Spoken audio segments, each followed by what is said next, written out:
Yeah, I didn't even notice we weren't. All right, probably. So, what, Zach? Could you repeat what you just said? What battery was that you were talking about? Oh, if y'all haven't heard, Umagod launched his 380 milliamp hour 6S battery. Ooh, 6S380. So That's if anybody's wondering insane. why when we started this I was drooling, where is FPV? Where's FPV Yoda? He's gonna be happy. Yeah, what was he using? Like a 650 or a 750? He was using a 650 or an 850, I think, on the Nemesis Micro, and I was like, the battery weighs more than the stinking quad. Dude, I was pushing it on the Nemesis when I threw that the 654S on there. I was pushing it. What's up, Just Me Hop? What's up, Aaron Randall? How's everybody doing? So apparently Umagod just came out with a 350 milliamp hour 380. 380, sorry. So that means that my 2-inch is gonna go really fast. I thought my 1S was a screamer. Heads up on you have to match your KV. No, come on. No. I'm gonna put it on 19,000 kV motors and just 4,000 to this level because there's two reasons. A lot of the 3-inch ball bearings aren't rated for those kinds of RPMs. No, so heads up. You need something small with bushings, like an 1103. And yes, Aaron, I think that maybe for his. And now we're going backwards in the grand scheme of motor design. Right. Well, no, I mean, but Aaron, I think to answer your question, I think that may be for his sub 250 5-inch build. Yeah. That would be really, really. I mean, that would be. I don't know if 380 would be enough to keep it in the air for very long, but it would definitely work for giving it a freaking punch for very, very lightweight. If your power to weight ratio is he's talked about, because he's been using the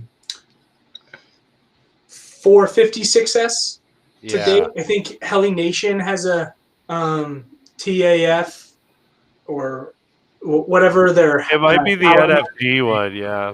Yeah, he's been using something like that, and so he just came out with this one to help get it under that 250 mark. So you're basically flying with that, 3 minutes, balls to the wall, with a crazy power to weight ratio. I will say I look pretty sexy in my Gank Multi-Rotors multi-GP jersey. You're wearing your jersey. I'm wearing it accentuates my movies nicely. I got my new shirt too, buddy. got the Gank, sponsored by Gank Multi-Rotors, baby. What? We're hey guys, hashtag Rip It Nation. Just do it. Everybody watching, just hashtag Rip It Nation, just for me. This has nothing to do with the giveaway that might be a possibility later on in the episode. Oh, there is going to be a giveaway tonight. Oh snap! All right, well then, yeah. Share to your friends. I have something that some of you may have never ever seen. But I just found in my car the other day, so I figured, if I've been without it for 2 years? I actually won it at a race. My son and I cleaned out the my Expedition, which used to be my big, my big freaking. I used to take it to all the quad events because it was so huge I could just throw whatever I wanted to in there. It was easy. But so we cleaned that out, and I found this. I don't know if anybody. So does anybody? A shredder. Oh yeah, you sent me pictures of that. So does anybody know who makes this, or used to make this? Has anybody ever seen that? So this is a rare. First of all, it's a rare freestyle frame. All right, this is by Mode 2, the same people who made the Mode 2 Ghost.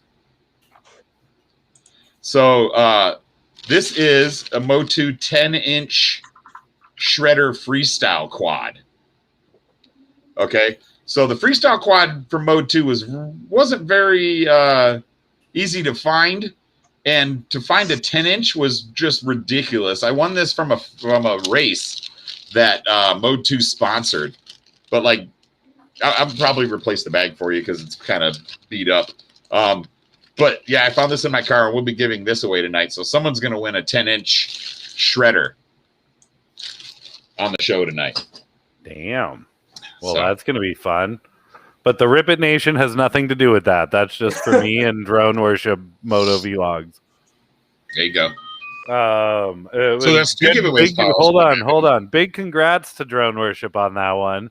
He just made a friendship with Rip It energy drink. So he has been kicking ass in terms of some flying and has been touting their stuff for a little while, so they just sent him a nice big present box. So we're celebrating that with the Rip It Nation. That's awesome. All right, go on. I do want to so I want to let everybody know that there's been a birth in the family. Uh-oh. The Skya 3-inch microhex. Jace. Oh. My baby is born. You mean here. This thing? She's here. Oh, Jace. You mean this thing, bud? My accents, but yes, that one. I've never designed a hex or built one. I have. So this is my second. My first one. I guess you're just not cool enough. I'm not. So Zach, my first one, I designed with Josh Ingram from Flynoceros. Very cool. I wanted a hex, and I told him, I says, look, man, I got a Christmas bonus coming, and I want a 5-inch 5S hexacopter. And this is back when 4S was the thing, and like barely anybody, it was hard to find 5S batteries and stuff. So after a couple design iterations, now please ignore the crappy GoPro mount because I still have yet to design a new one. But it was never named. I'd call it the octopus. That looks good. I like that. As you can see, it is a stretched hex. Right? Well, let me rotate it If this the way. naming conventions weren't crazy already, now you have a stretched hex. Yes. Well. So, and these are ZMX 2206 2140 kV ZMX motors. Damn. And they're still butter smooth. This thing is like, dude, 2017. ZMX, this is 2017. But yeah, ZMX, I was like, 2140. I was like, oh, you guys are fucking, 5S. I was like, and then they had a sale, like a going out of, one of the local FPV stores had a going out of sales thing where 50% off. I was like, I want 6 of them. And then I found out later that my friend Ricky White was trying to order like 20 of them, and he had to keep readjusting his cart because I checked mine out faster. Now, ZMX has made some amazing motors. Arguably some of the coolest early development in motor design that went in, like before anyone was really tinkering with some of the construction and magnetic flux. So as far as the Skya is concerned, I believe all of my test pilots have their frames. They'll be shipped out tomorrow. So this week I will be opening up the remainder of the frames that I have. I think maybe 3 or 4 left. I ordered 10, so I think I've got 6 or 7 going out. Dan's already got his, obviously. Matty Bluntz should be receiving his on Monday or Tuesday. He's excited.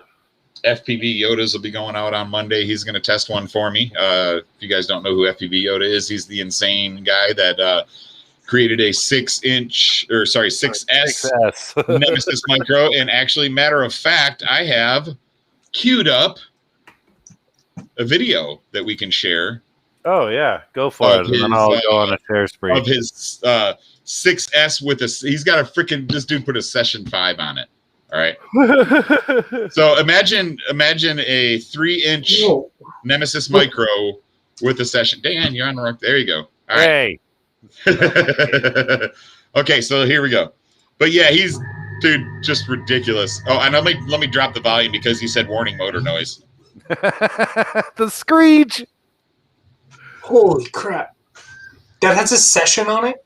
Yes, with the session on the 3-inch. The session weighs almost as much. Well, it weighs more than the frame. But honestly, like I'll be blatantly honest, dude. Like I showed Zach the picture of Mistress Helen and the X8 Nemesis 3-inch that I built. I was running that on 4S, which almost blew up the damn battery. But this reminds me of how that flew. Just like the sheer and utter, you touch the throttle and she's gone. Like, and when I saw this the first time, when I saw Yoda fly in that 6S, I was like, holy crap. Wow. Yeah, dude, this thing is insane. Like, it really does fly well. Like, except for that spot right there where you could tell it was really heavy and he shitted near the ground. I mean, it really does fly well. Oh man, we need shit bars on these things. I can't believe I can't believe my freaking 3-inch micro. I literally built this thing to be an ultralight. Like I designed the 2.5-inch. I wasn't going to release the 3. I had 5 prototypes of the 3-inch made for myself, and I really thought they were going to break. So I thought I was going to need 3 of them for me. It just like everybody started seeing them, and they're like, "Do you have a 3-inch? Do you have a 3-inch? Do you have a 3-inch?" And I'm like, "Okay." Here we go. But then I had to design the V2 like right away because the 3-inch was breaking arms, as Dan will show you in one of his pictures or one of the quads that he's got there. But I can't believe he's flying this long on 6S with a freaking session.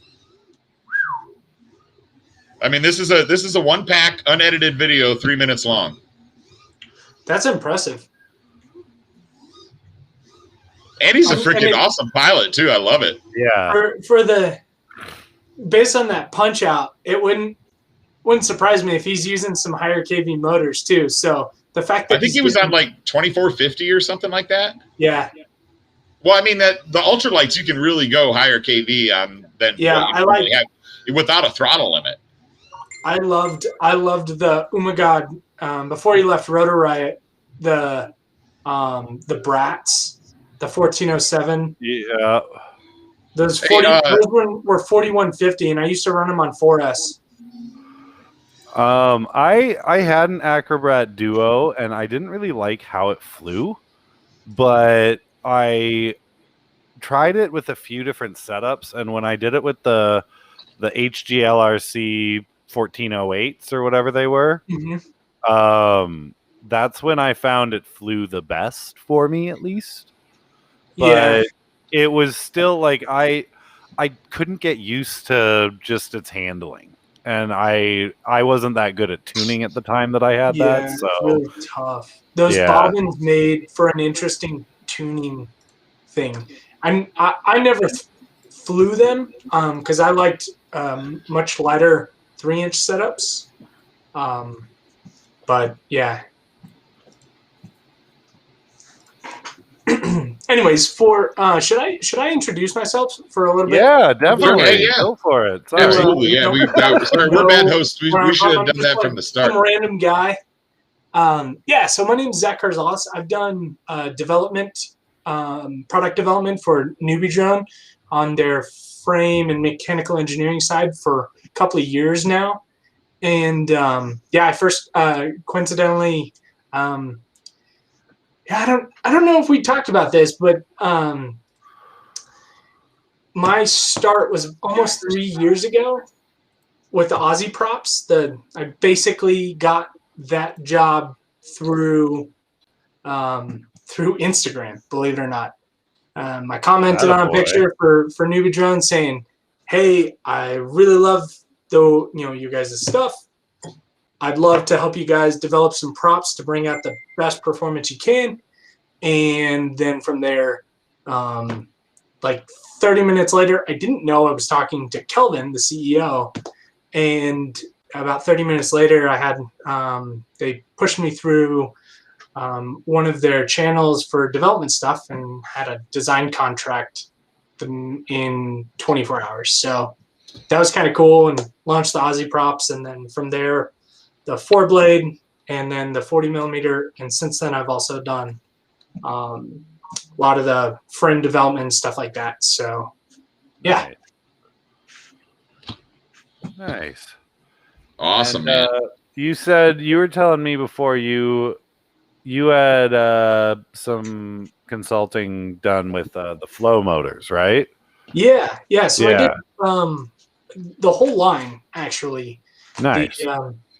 The Smooth was supposed to have similar design aesthetics as the Flow, but factories do funny things sometimes and load the wrong design. Sucks, but I did a lot of the early development and aesthetic design for that. Now we let, if they need it, if they want a different size, we tweak it as needed. But for the most part, we have the sizes that we need kind of mapped out. Nice. Dalton is in the house, and he says, "Oh well, we were just talking about hi you." in his favorite way.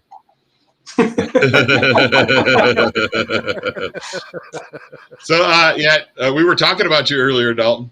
Yes, we were talking about some little poops you used to leave all over the place.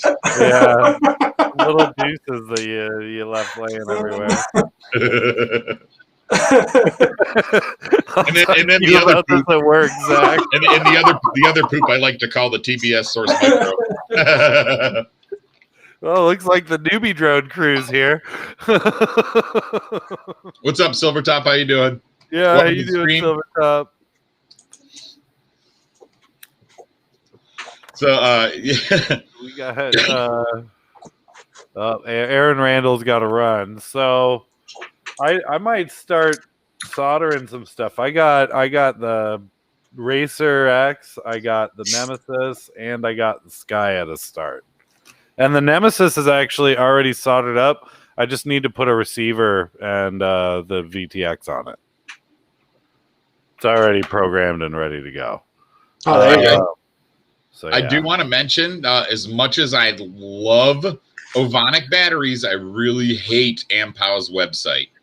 Sorry, I just thought I'd mention that. That you can't sort by the milliamp hours or by the cell count.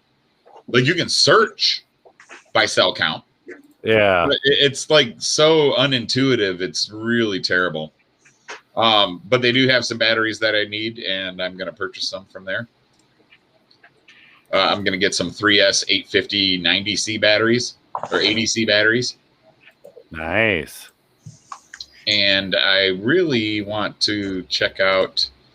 They said they had some Whoop batteries. There's a 2S.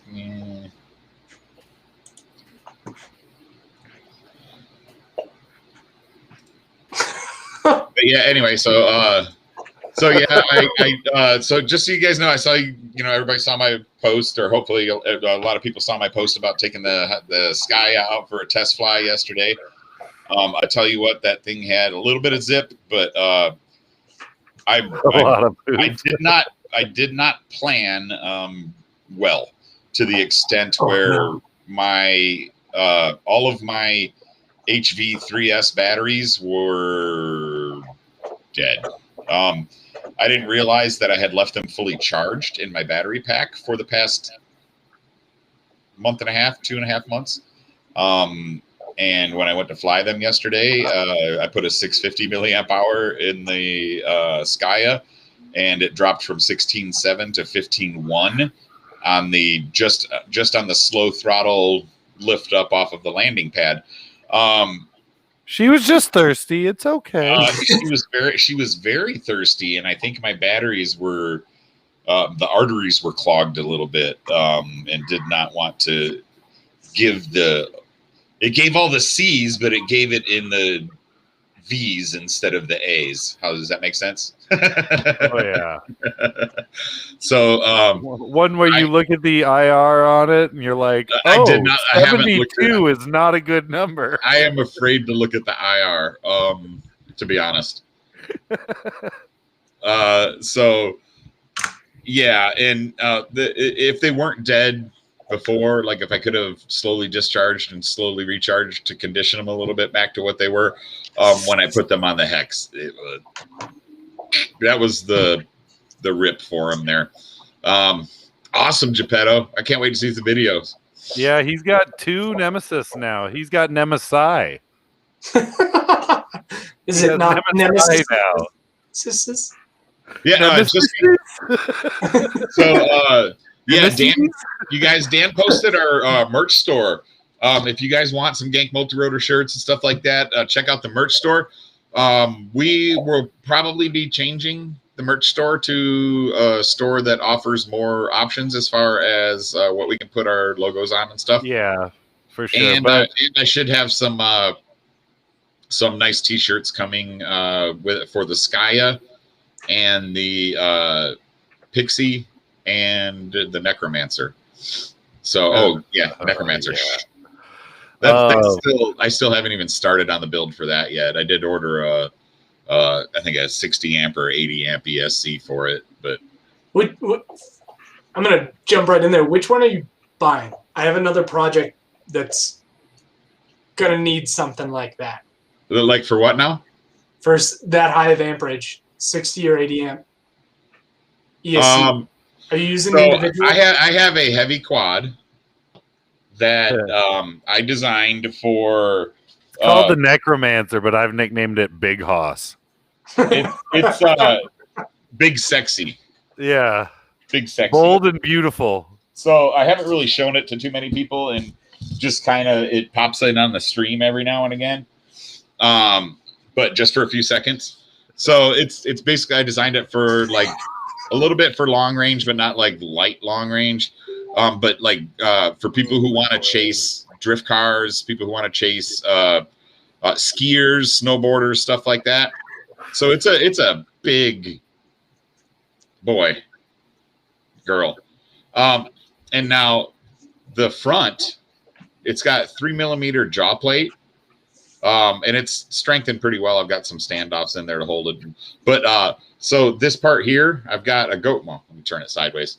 I've got a GoPro mount that goes in here. I need to design it yet or finish designing it. But the GoPro mount goes in into the cradle right here, and the FPV cam goes here.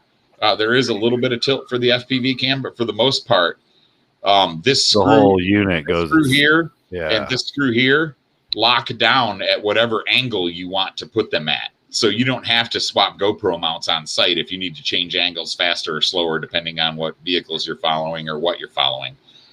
We are on very similar wavelengths. 5mm arms, easy swap arms, 3mm bottom and top plate. Currently, I could probably go to a 2mm top plate to lighten it up a little bit, and I might. But this is, I'm hoping that the chase people are going to like this. And these are 28X motors, and you can see how much motor protection I've got for the motors on it. Right. So Drone Worship says, so it's a BBQ, big beautiful quad. It is a BBQ, a sexy BBQ. What's up, Mr. Rick James? What's up, Jeff Poole? Welcome back, buddy. I hope you're feeling better. He just sent me a picture. I guess he just finished the ass bracer. So yeah, he showed me he sent me a picture of his quad bench. It looks freaking sharp, but he's got a big like I've got my Gank multi-rotors mat here, the giant gray freaking oversized mouse pad. Like y'all can get those on the web store or on the merch store. He's got one in burgundy and it looks freaking super sharp. Drone Pilot saying, what about clearance for GoPro mountain blades? For which quad? I bet the Necromancer. So the Necromancer is clear. If you look at it from the side, the GoPro is going to be way ahead of them. Yeah. Yeah. Well, it's going to be ahead of them, but it's also going to be about 8mm higher, and the mount that I can, the mount that I'll have will make sure that it clears all that. And I've got it designed so currently 7-inch props, no props in view. Nice. So that'll be cool. And I'm going to do 8-inch as well, but 8-inch should be no props in the GoPro, but it probably will have a little bit of prop in the FPV feed, depending on the field of view that you're using. This is an experimental design, and this is using an arm setup that I actually coined the hybrid arm. It is used on this race frame. Is it the 5-inch front, 6-inch rear? No. This is the arm construction is hybrid, and you'll see what I mean. Oh, I see. Yeah. So it's using vertical arms. Now, tell me why you raised all the electronics up in the canopy to bring the weight up that high. Let me grab a battery and I'll show you. All right. I'm now intrigued. Yes, cool. I might make a 10-inch version as well. Oh, snap. So it's a racer, pod racer. So yeah, this one was something I was playing with for a while. I would have left some space for TPU between the carbon and the battery. Yes. Just because if you smash into something, you're going to slice your battery open with that carbon.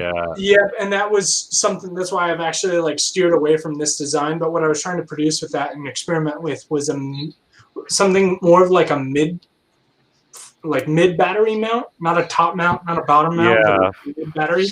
More of a central point of access. Yeah, it brings up your CG relative to most racing frames. But you're totally right, and that's why I was kind of worried about it, because if you were to smash any carbon, it's just gonna stab your battery.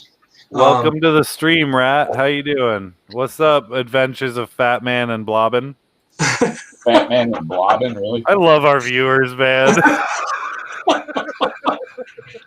But this is that 7-inch that I was playing with, and you should take this design, because it's really cool. That's cool. I like that too. And how are you attaching that? So these are, I was so disappointed. I love Dave C. FPV. He's a great visionary in kind of what he's working with. He was using the chainring bolts that's typically found on bikes. Yeah. Okay. For his arms, but they were just acting as something. The equivalent of two M3 or M2 bolts. And I was like, well, wait, the whole point of a chainring bolt is cylindrical movement. So I was like, either use those chainring bolts so you can move the arms back and forth, or from Dead Cat to Truex, or use it for the front cam cage. And then now you have some mounts. Nice.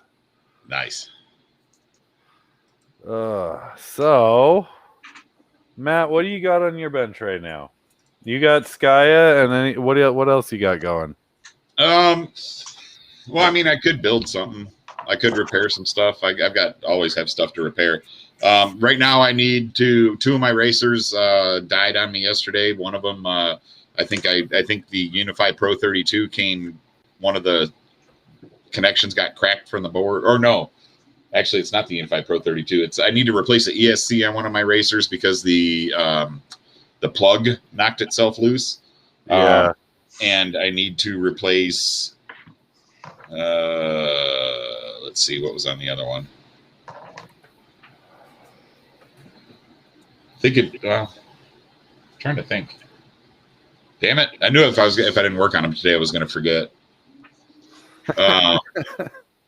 Seriously. Well, because I flew so many freaking quads yesterday because I haven't flown in a long time, and I had to wanted to test the Nemesis, and I forgot the freaking Insta360 Go for it. So, and then the Skya, I've got them sitting at my desk because I need to look through the video cards.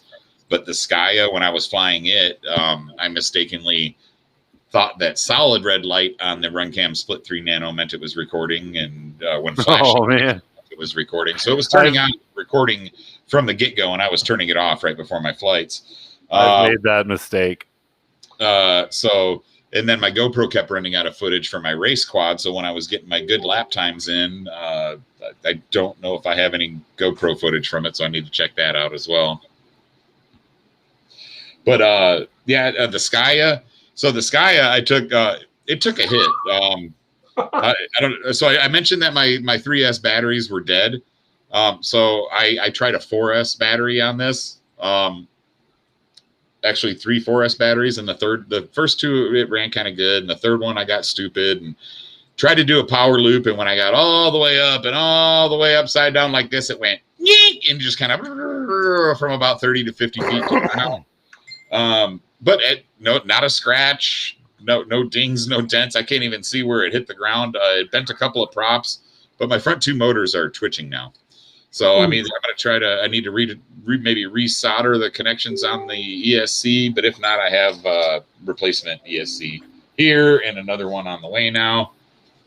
Did you find one? Where were they? I couldn't get just the ESC only, so I had to buy a whole other freaking stack. Oh, damn. So, a little bummed about that. I must have bought the last single ESC. Well, so here's the cool thing. That I did show you that they make, I can't believe they make a 16 by 16 35 amp ESC. 6S capable. Yeah, and you can buy that ESC separately, and the Goku F745 will fit on top of it. The header pins line up and all the rest of that stuff. So I can use the Goku F475 for the for that other one if I ever decide to in the future. Be wary of them if they were made like in the last. I'm super wary of them, like for real. Like I'm wary of the 13 amp 6-in-1. So just because I don't have much experience with Flywoo. So overall, Flywoo has a lot better quality than most. I will say that. I've heard that it's improving like drastically since they've actually started getting some business and stuff too. Across the board, everyone's dealing with some of these chip shortages. Yeah. And it's that not the chip itself, it's the external case that they come in, which and is having an effect on MOSFETs as well. Because finding quality MOSFETs lately has been more difficult, and I'm not sure why. I haven't talked with the manufacturers in a minute about this. But yeah, so especially those really high, smaller 13 by 13, whoop step. A lot of people, just like we hear that the 1S is like really tough. It's a tough board to get right because you're stacking everything on there. Yeah. And it's a lot comes down to very high quality MOSFETs being used in those boards. And for anything really, really high, you're getting some lip service if you're not careful. Yeah. You have to deal with their CS department always. and dude, with certain companies, just getting in touch with anybody is just impossible. Stuff. Not Dalton out there. Thank you, sir. What's up, Bleak FPV? Mr. Rafael Reyes in the house. What's up, brother? How you Rafael, doing? hey, what's up? Yeah, we just talked to him today. Yeah.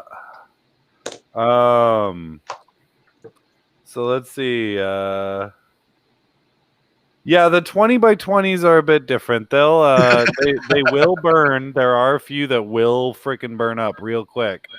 But 16 by 16 is another beast. Just in terms of, dude, I've got a box of fried ESCs that are 16 by 16 boards, like ridiculous amount. I found that the once you get all the the mounting hardware for them, they're about twice as heavy as an all-in-one. Yeah, and that's the thing. Like it's super simple to get the things that you need for it, but it's like I just don't see the point. They just burn up so quick sometimes with the super small ones. And most of the micros these days can fit a 20 by 20 anyways, or a Whoop board. Like, so if you're going with the Whoop board, why spend the same amount of money on a 16 by 16 that's just going to fry out at some point? Yeah. Like, really I've only literally had one 16 by 16 stack that just kept chugging throughout. And that Really? was the Talon F7 16 by 16. And I've known a few people that just didn't work for them. They were Really? like, I hated it. Whereas I've had nothing but good luck with it. I haven't touched it since I set it up, and it's been fine. So, yeah, Dan it really also depends had- on the motor. A certain amp draw from it can be really tough and just burn through stuff. But I was really impressed with a lot of the 16 by 16 VTXs though, surprisingly. yeah. There's a couple good ones. Do not get fooled by the Panda, though. Oh, my God. No, oh my God. I have two. Both. Just like one never worked. And the other one worked, but had... For like 2 power-ups? No, it had the worst lines of any VTX at any power. So I don't know what happened with the ground with that particular one. If it was shorted, if a trace was shorted or something, but worst lines I've ever had in a VTX. And I tried the understand. Panda, that stupid little Panda VTX. I tried it on a couple of micros. Matt, you remember the very first version the V2 version that I built, the Nemesis? Right. I tried the Panda on that, plugged in, did one maiden, landed, unplugged, plugged a new battery in, heard a sizzle, and had no video. Oh. And I was like, and it wasn't even set higher than 25 milliwatts. I was like, are you joking me right now? Were you using an XT30? Yeah, it was. That sizzle is only the smoke escaping, but yeah. the XT30s, they can spike voltages really, really. It had a cap on it. Yeah, but like sometimes that's not enough because it happens so instantaneously. Yeah. Yeah, it's really tough. The spikes can just it's really tough for those little ones. But speaking of small stuff, this is what I was working on earlier. Oh, nice. Oh, that's freaking awesome. A little top mount, and I've been tweaking it to try and get it right. But you were talking about burning a battery. I took this one down to error on both cells. Oh. So that's not on below purpose. what? Just wasn't 2.9?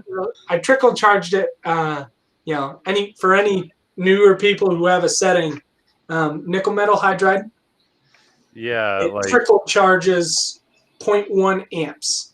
Yeah. Don't do it for very long, just enough to get it to above. Always watch it. Always. You have to, don't walk away from that. Because you can't, if you have a damaged cell, it can cause problems. But if you need to bring back maybe one or two. Not can cause problems, will cause problems. Yes. Yeah. So I have revived a few batteries that have done that. And it does work. It will revive them, but from my experience, they'll be dead after a few more cycles anyway. Yep. So that's more of an emergency thing in my book, at least. But in terms of just reviving it until you get a new battery sent to you, then that's perfectly fine. It'll just raise IR, yeah. So just MeHop, he's designing his own drones. That looks like a tadpole. Oh, damn. MeHop. Well done. Do it. That's how I got into it. Yeah, both of those quads you designed, right? Both of the gray ones that you showed, those are your prototypes? Yeah. I design a lot. Constantly. See you, Jeff Poole. Yeah.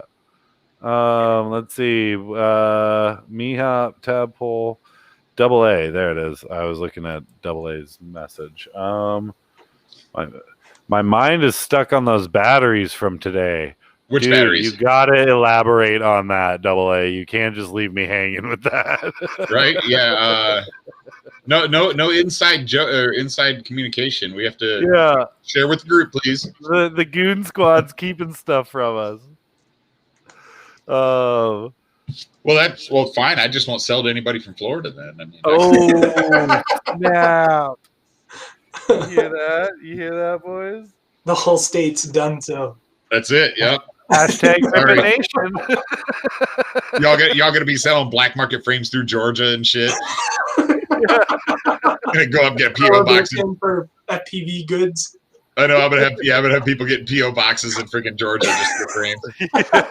Dude, the new shipment's coming in. They gotta smuggle frames across the border in those wooden, white lightning crates. Yeah, I've already decided I'm not gonna sell them at any other retailers. So I'm happy with just doing it myself. I don't need to make less money to sell them on Pyrodrone's site. They do get a lot of traffic and stuff like that, and that would be a lot of exposure for people who maybe hadn't seen my frames and stuff like that. But I'm cool with slow growth.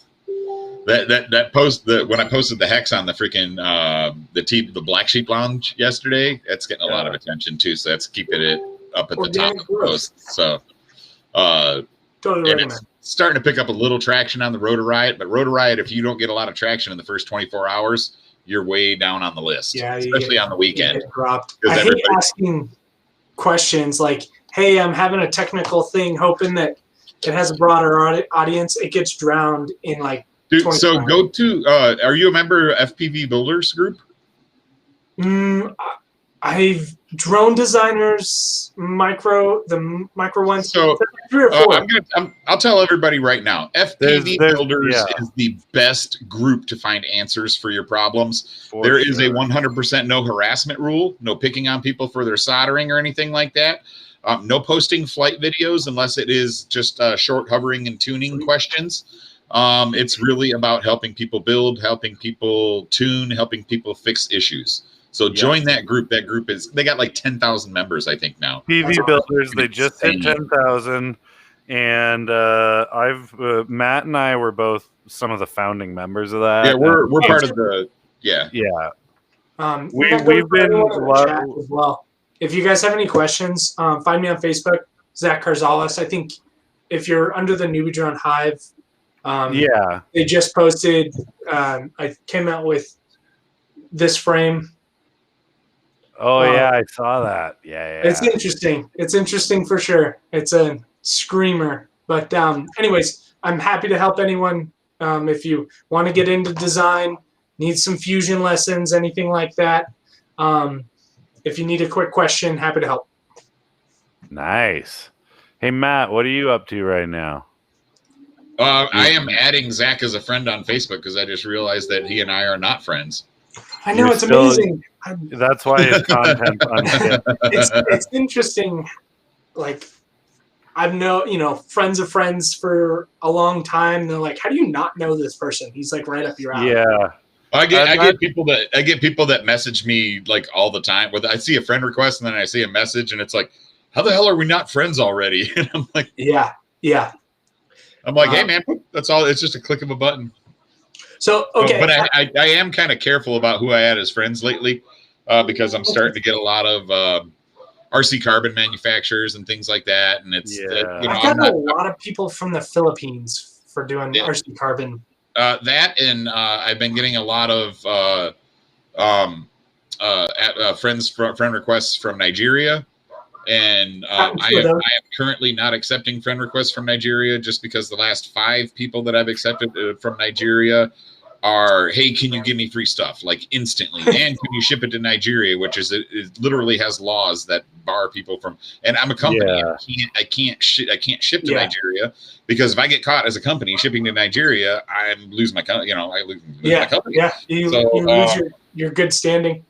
So I can't, and it sucks because I think some of them are scams, but I do think there are a few that are genuinely people trying to learn RC, and it sucks that I can't help them, but I really can't risk my company to send something to Nigeria. You know what I'm saying? There are a couple of companies working in tandem to help STEM students get access to electronics, and quads being kind of a culmination of a few things. If that's something you're interested in the chat, Little Google search might help you out there if you're interested. Mr. Rick James just posted this. That's I guess awesome. he got the new tiny trainers. Oh, he's got the carbon tiny trainer. Yeah. Actually, I have. He sent me those pictures last week. Yeah. He wanted me to show it, so I did. If anyone Mike B, wants what's an up? OG Welcome to the chat. trainer, What was hit that, me up. Zach? If anyone wants an OG tiny trainer, hit me up. Oh, dude, I might actually take you up on that, but we'll see what's Or up. me. No. Yeah, I have enough micros already. I bought it to look at it and was like, oh yeah, I'm doing something really similar with a personal project. Yeah. For those of you who were curious, I've been flying on my freestyle builds. You know how they have an under, like a TPU sling? It's what I've called it for years. Yeah. Dang, dude. So AA. So I saw that Tariq was doing the all-line battery testing earlier today, and I watched a couple of them, and I wasn't very impressed, but I didn't have time to sit there and watch them all. But yeah, apparently he had quite a few that had dead, just flat out dead. He had some that were low voltage and high, straight out of the box from All Line. They sent him 100 batteries to test, and he tested all of them live on air. That sucks. Yeah, it's a shame because I had actually thought about buying some All Line batteries, but I was a little hesitant, as I am with any new product lately, just because there's so many new products, and I don't have money to buy and build everything. You know. If you do find new products, I've watched this for years, especially in the battery market. So if a manufacturer in China is having issues selling, you can change your name so quick, like within 48 hours. Yep. And then they revamp their product. They buy a lot of high-end quality cells for your first batch, ship them out. If you can find a new battery manufacturer and get in on that first shipment, you're good. But don't ever buy from again because you'll get shit cells from them. So that was one of the problems I noticed, or one of the things I noticed with CNHL that kind of pushed me off of them.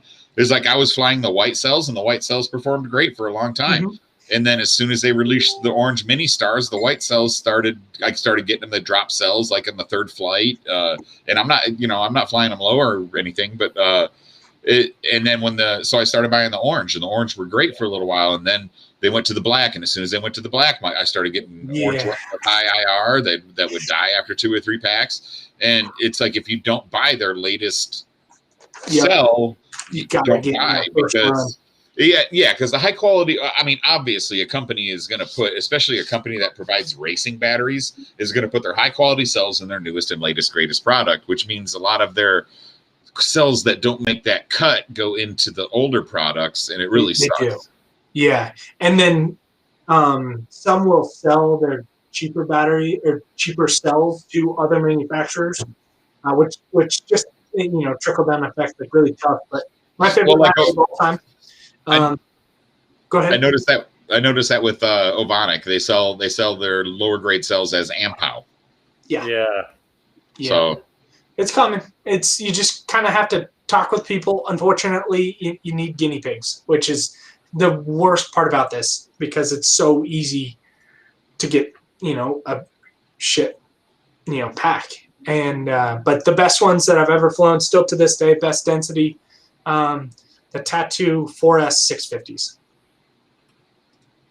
Really? Yeah. I haven't gone back to their R line 3.0s. I had some bad luck before they went to the R lines, and then the first couple R lines I had problems with, and then at the same time, some of the other racers that were using the R lines were having problems. I think it was the 2.0s, and I just never went back to the 3.0 because the 3.0 came out and they were pricey. For the R line, like that's that's their premier battery, right? Yeah, those are the cheapo cells, right? The 60C or 50C. I don't know, but these have lasted. These are the 75C. These are okay. These are over a year old, and I fly my 3-inch probably more than I fly my 5 inches, and hands down best density. And you can calculate it if you want, Dan. I can send you screenshot of people. If anyone wants access to this, I can make a copy and throw it on there. There's a share screen button down in the bottom there if you want. Hey, Colton Butler. Or you can send it to me either way. Colton Butler said that, where'd he go? He said, good luck finding a 13 milliamp hour tattoo R-line. So I do have a buddy that owns Sky Ready RC in Texas. He is about an hour north of me. He is a tattoo dealer. He has the 6S 13 milliamp hour batteries, tattoo R-line 4.0s right now. He also has the 4.0 1400 milliamp hour 6S 130Cs. He has 6S 1400 milliamp hour 3.0 120Cs. He's got 650 milliamp hour 95Cs. He's a tattoo retailer. Check him out. Nice. SkyReadyRC.com, all one word. All right. His name is Lucas Sanford. He is a avid drone racer. He's also a avid truck crawler, RC buggy kind of guy. He's been doing that for a really long time. Yeah, he opened up a drone store. He makes his own frames. He's got some really cool, durable racing frames. Nice. But he also carries some hard to find products, and he doesn't get a lot of traffic. So if you ever need tattoo batteries, check him out. Also, if you want him to carry more different sizes of batteries, just send him a message. He'll order them with his next order. He's really good about that. Sweet. So hopefully that was what you're looking for, Colton Butler. Hopefully that helps you out and helps out Sky Ready RC. I love helping out some of the local brands and stuff like that. Yeah. Oh, I got a nice little green caterpillar on my shoulder from when I was outside playing catch with a dog. I didn't even know it. I had a hitchhiker. Hashtag stream bombing. So yes, Sky Ready RC, Colton. Check him out, bud. That's it's a simple site. He's got a lot. He doesn't carry a whole lot, but he is a hobby. He also carries Hobby Wing and Foxeer.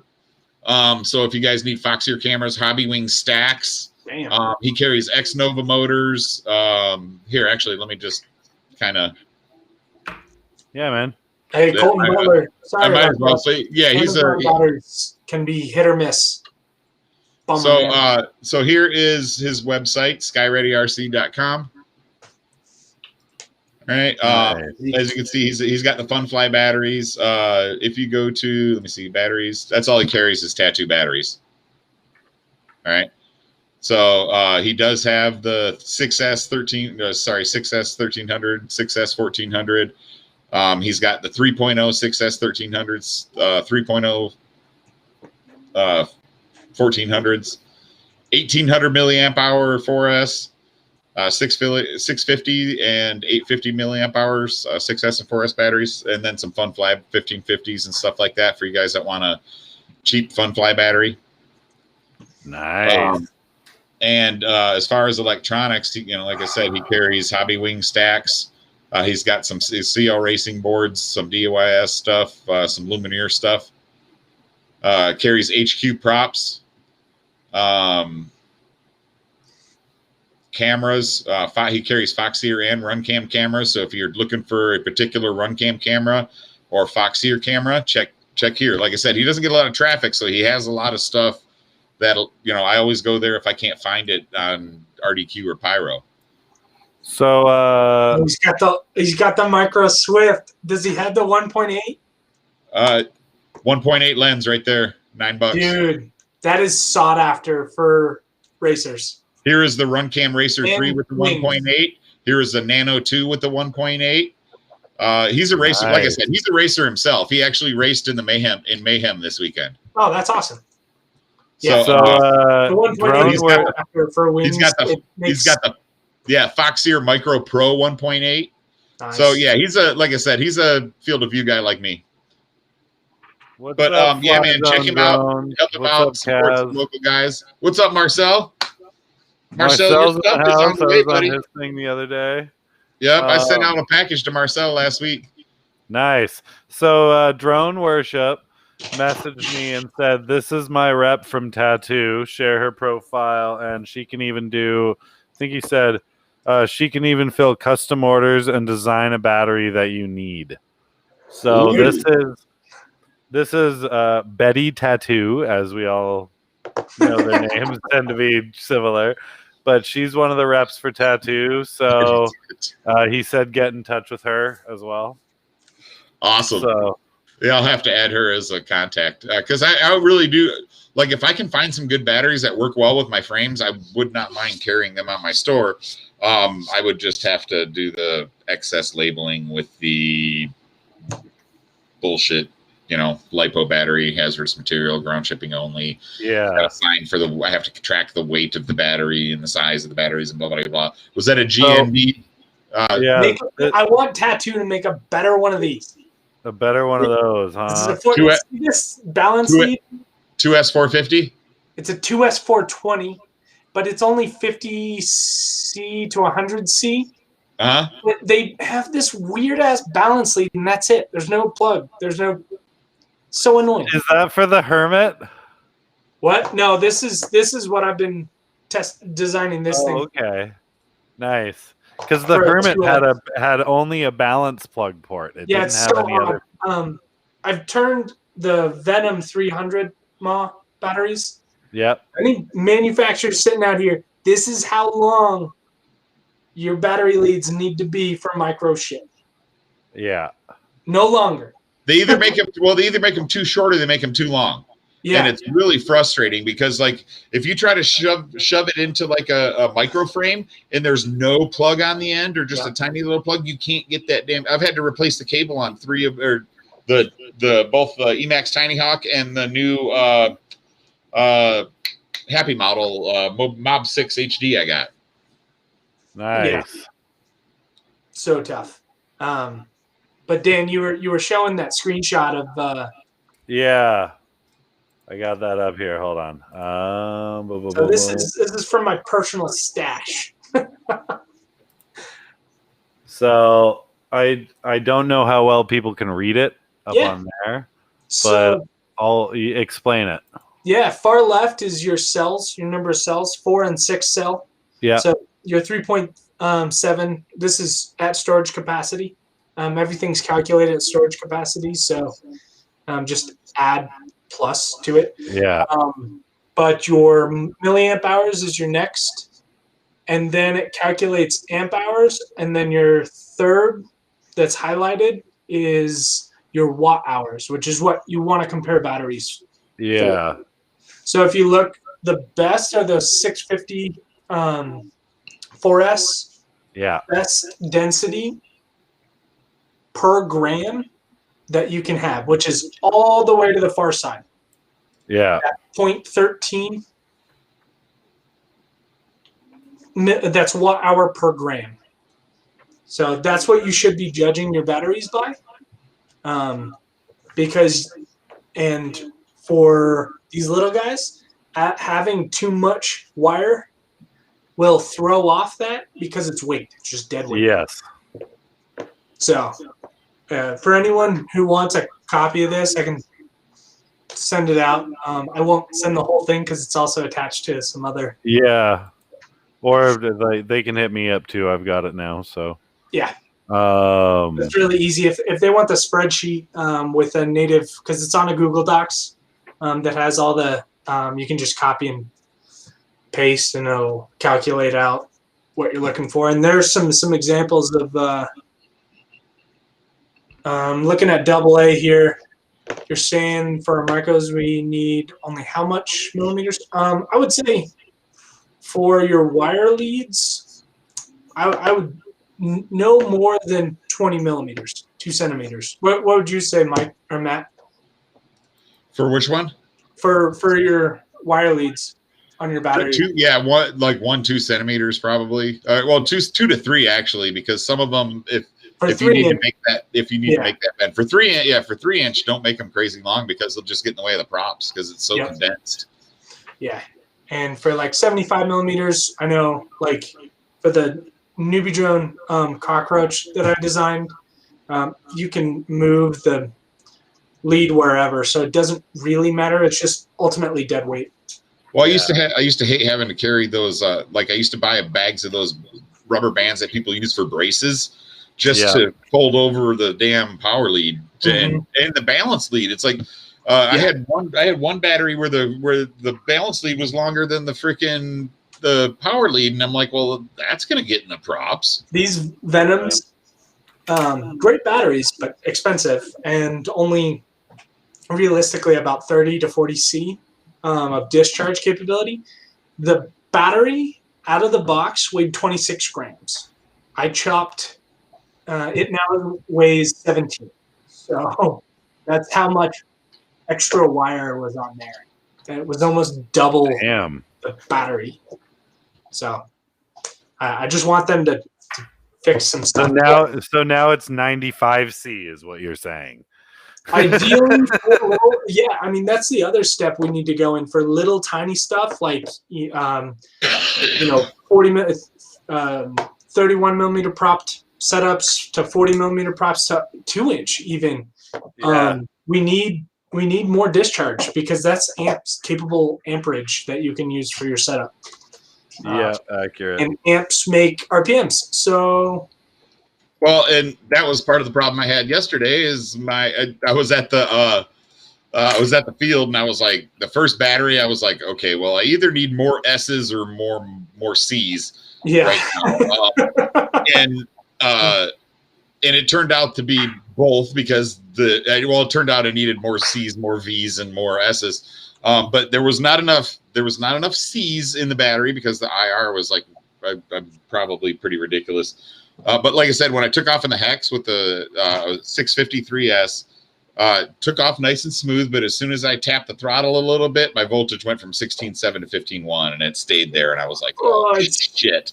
That's also a problem on 7-inch as well. You're getting up into amp loads as you get larger and larger motors. You actually don't have enough milliamp hours to calculate a discharge rate to meet your amp load. So calculate that out. If you want to help, hit me up. Happy to help out with that. There's a very calculated way to make sure you have minimum milliamp hours to support your amp draw from your 7-inch setup. Well, and that goes the same with any high draw frame. Like, totally. So again, I had to go. Like I said, I just bought some 850 milliamp hour 3S 80C batteries from Ovonic to run on the hex because I need more the 650 is not enough milliamp hours. It's enough C, enough S's if they were brand new batteries. But I'm not going to get a lot of flight time out of it, and I run a better chance of damaging the battery on a high discharge operation if you don't have enough milliamp hours. So I'm gonna try the. I bought a couple of sizes. I think I bought a 750 Tattoo R line 3S. I bought a 1000 milliamp hour G&B. I bought a 1100 milliamp hour G&B. I bought the 850 milliamp hour. What do you call them? God dang it, Ovonics. And then I bought some 2S 520. God, who the heck makes them? It was some brand that they just had a 6-pack on Pyrodrone for like $48. I can't remember the name of it, so it's probably gonna end up wasting my money. But I don't know if the small stuff. It's right now. Apex. I'm sorry, Apex. Oh, okay. So Apex, they're a newer company. They're probably getting for their smaller lines to build their stuff. It's probably going to be all right. So I'm hoping so. I got some 520 milliamp hour 3S's. I found 350s and 450s. Just it seems like it doesn't give me enough flight time. And I tend to do a little emergency throttle bumps to rescue myself toward maybe towards the end of the battery. So I really need to be able to not kill the battery. Drone pilot, you're totally right. It's swelling batteries can mean you miscalculated the sustained amps. The other reason is like if you guys haven't seen Josh Bardwell's, he goes through the roundup of the internal resistance, a high internal resistance can also cause that as well. Because you're expecting to use it at the discharge rate of the label, but it's not supplying, so it's going to puff your batteries pretty good. Well, here's another thing. I think Dan and I think that the FetTech motors that I used on my Hex are a little underrated. Yeah. Or sorry, they're rated a little bit lower than what they are. Like I think they draw more amps than what they say they do. Motor construction is, oh man, it's driving me nuts because between frame development and motor design, it's interesting. If anyone knows someone who actually, like, in the RC, DC realm, I'd love to chat to that person about certain motor stator design. Really? Ryan Harrell. Ryan Harrell, yeah, but it's coming down to the physics. I want you to talk to me about that, because I have a contact at a motor company that kind of owes me favors, and they're starting to make. They were making motors, and then they stopped making motors for COVID, and now they're coming back to making motors again. And I'm going to start carrying some of them on my site, but I'm also going to have some Gank custom motors made. Sweet. And I get some good deals. And if you want to have some NBD motors made, I can talk to you about that, and we'll talk specs. I actually helped this company better their product, and they really were doing good before COVID, and then they had to, because there was too many people in their building, they had to reduce, and they had more people per square foot in the motor manufacturing area than they did in the machining area. So they were still doing a living of machining, but they cut off the motor manufacturing part. Yeah. But yeah, definitely you and I need to talk about that, because I'm going to be designing some Gank micro motors for my frames. And for micro motors, I can definitely help. Motors for the design for the espresso for the newbie drone. If you're looking, I did the 1202. I love those motors. And and I get pretty decent deals from them as far as test motors and stuff. Like my MOQs are great. So we'll talk later about that more. I don't need to. We don't. Hey, Matt. Anyways, if someone can just tell me why, if it is just on the stator poles, the little T at the end, that's it. I just need to know if it is a like conscious topology choice, or if it is just to hold the windings on. I have not found anyone to give me a substantial answer. Now that's a good question, actually. Well, so they. My understanding is it's to help focus the field, magnetic field, yeah, right. And they put put more benefit from changing your magnet shape than you do adjustment. So I agree. Why the specifically the arc length? That's my number one question. Because I think if it does change the magnetic flux, the shape of the magnetic flux, I've been pondering this question. Besides the ramp up power, I know Bob Rugi's been talking about this and a few other people, trying to find why certain, as you go up in larger and larger motors, it becomes a question of distance and arc length. Yeah, the size of your magnets, and if you have high enough drag at low throttle and you don't have enough amps or voltage going through your motor, you can actually, your back EMF is not enough to sustain the movement forward, so you get desyncs. Yep. Yeah. And so I just want to know if changing that arc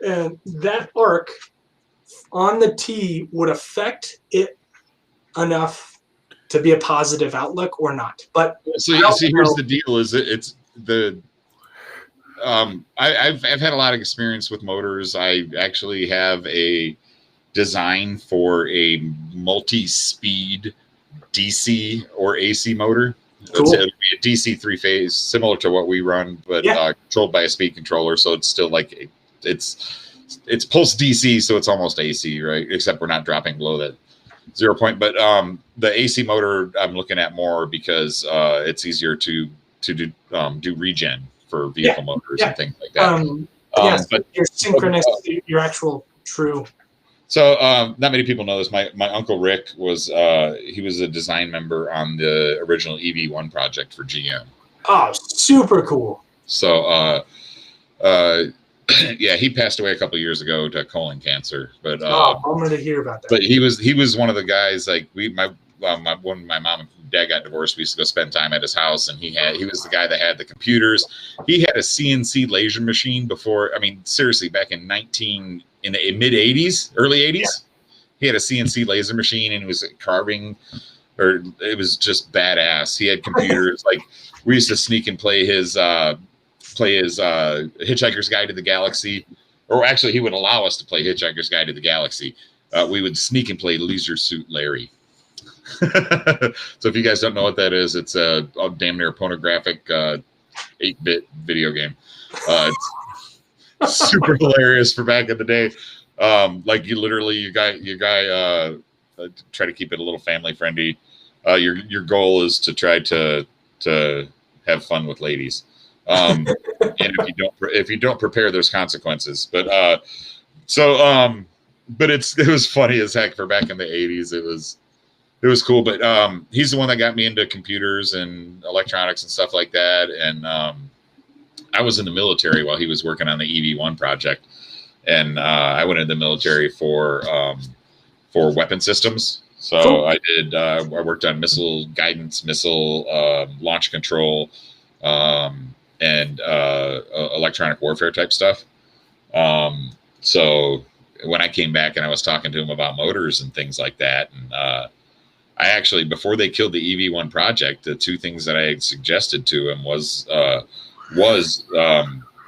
motor regeneration, and then also a 2-speed motor design.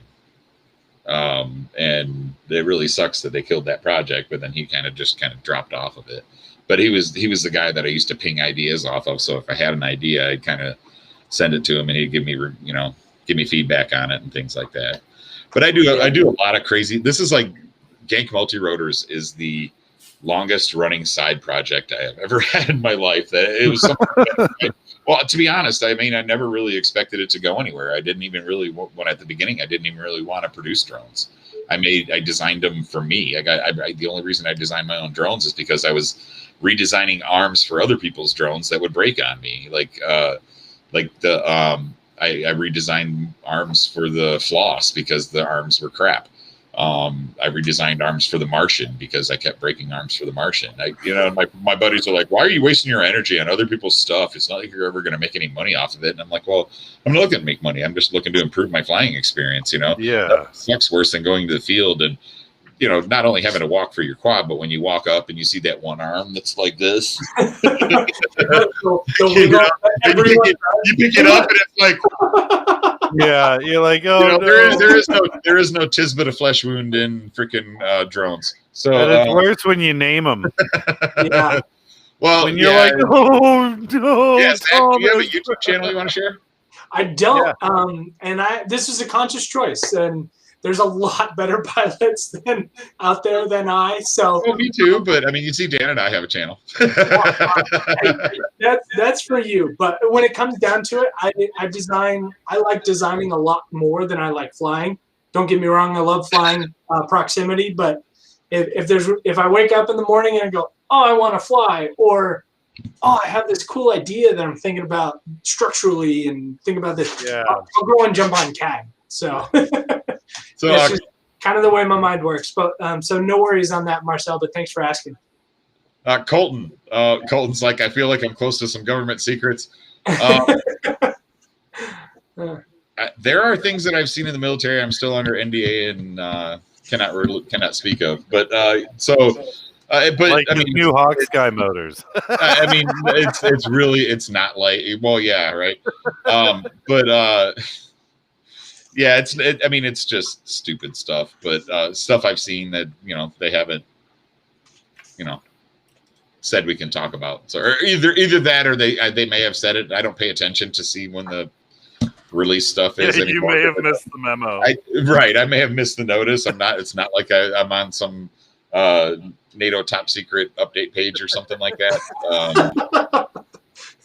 I did have a NATO. account? I did have a NATO top secret clearance at one time. After this stream, he's gonna have to move to Argentina. Thanks, guys. No, because I don't. I mean, I'm not stupid. So, but yeah, I mean, there's a lot of stuff I do as side projects. Like, have you ever heard of electrolyzers? Yeah. So, converting water into HHO gas and then burning it. Yeah. That's. I have a box full of HHO generator projects and some really high grade stainless steel over here in the corner. We're gonna chat about that. We're gonna chat about that. Yeah, like I said, there's a lot of you would be surprised at how many people out there probably know about some secret stuff that they're not allowed to talk about. So, totally. I had a really good friend in one of the places that I previously lived that worked for the CIA. Yeah. I was probably the only person in the neighborhood that knew that he just said he worked for the DOJ. Mm-hmm. Right. So,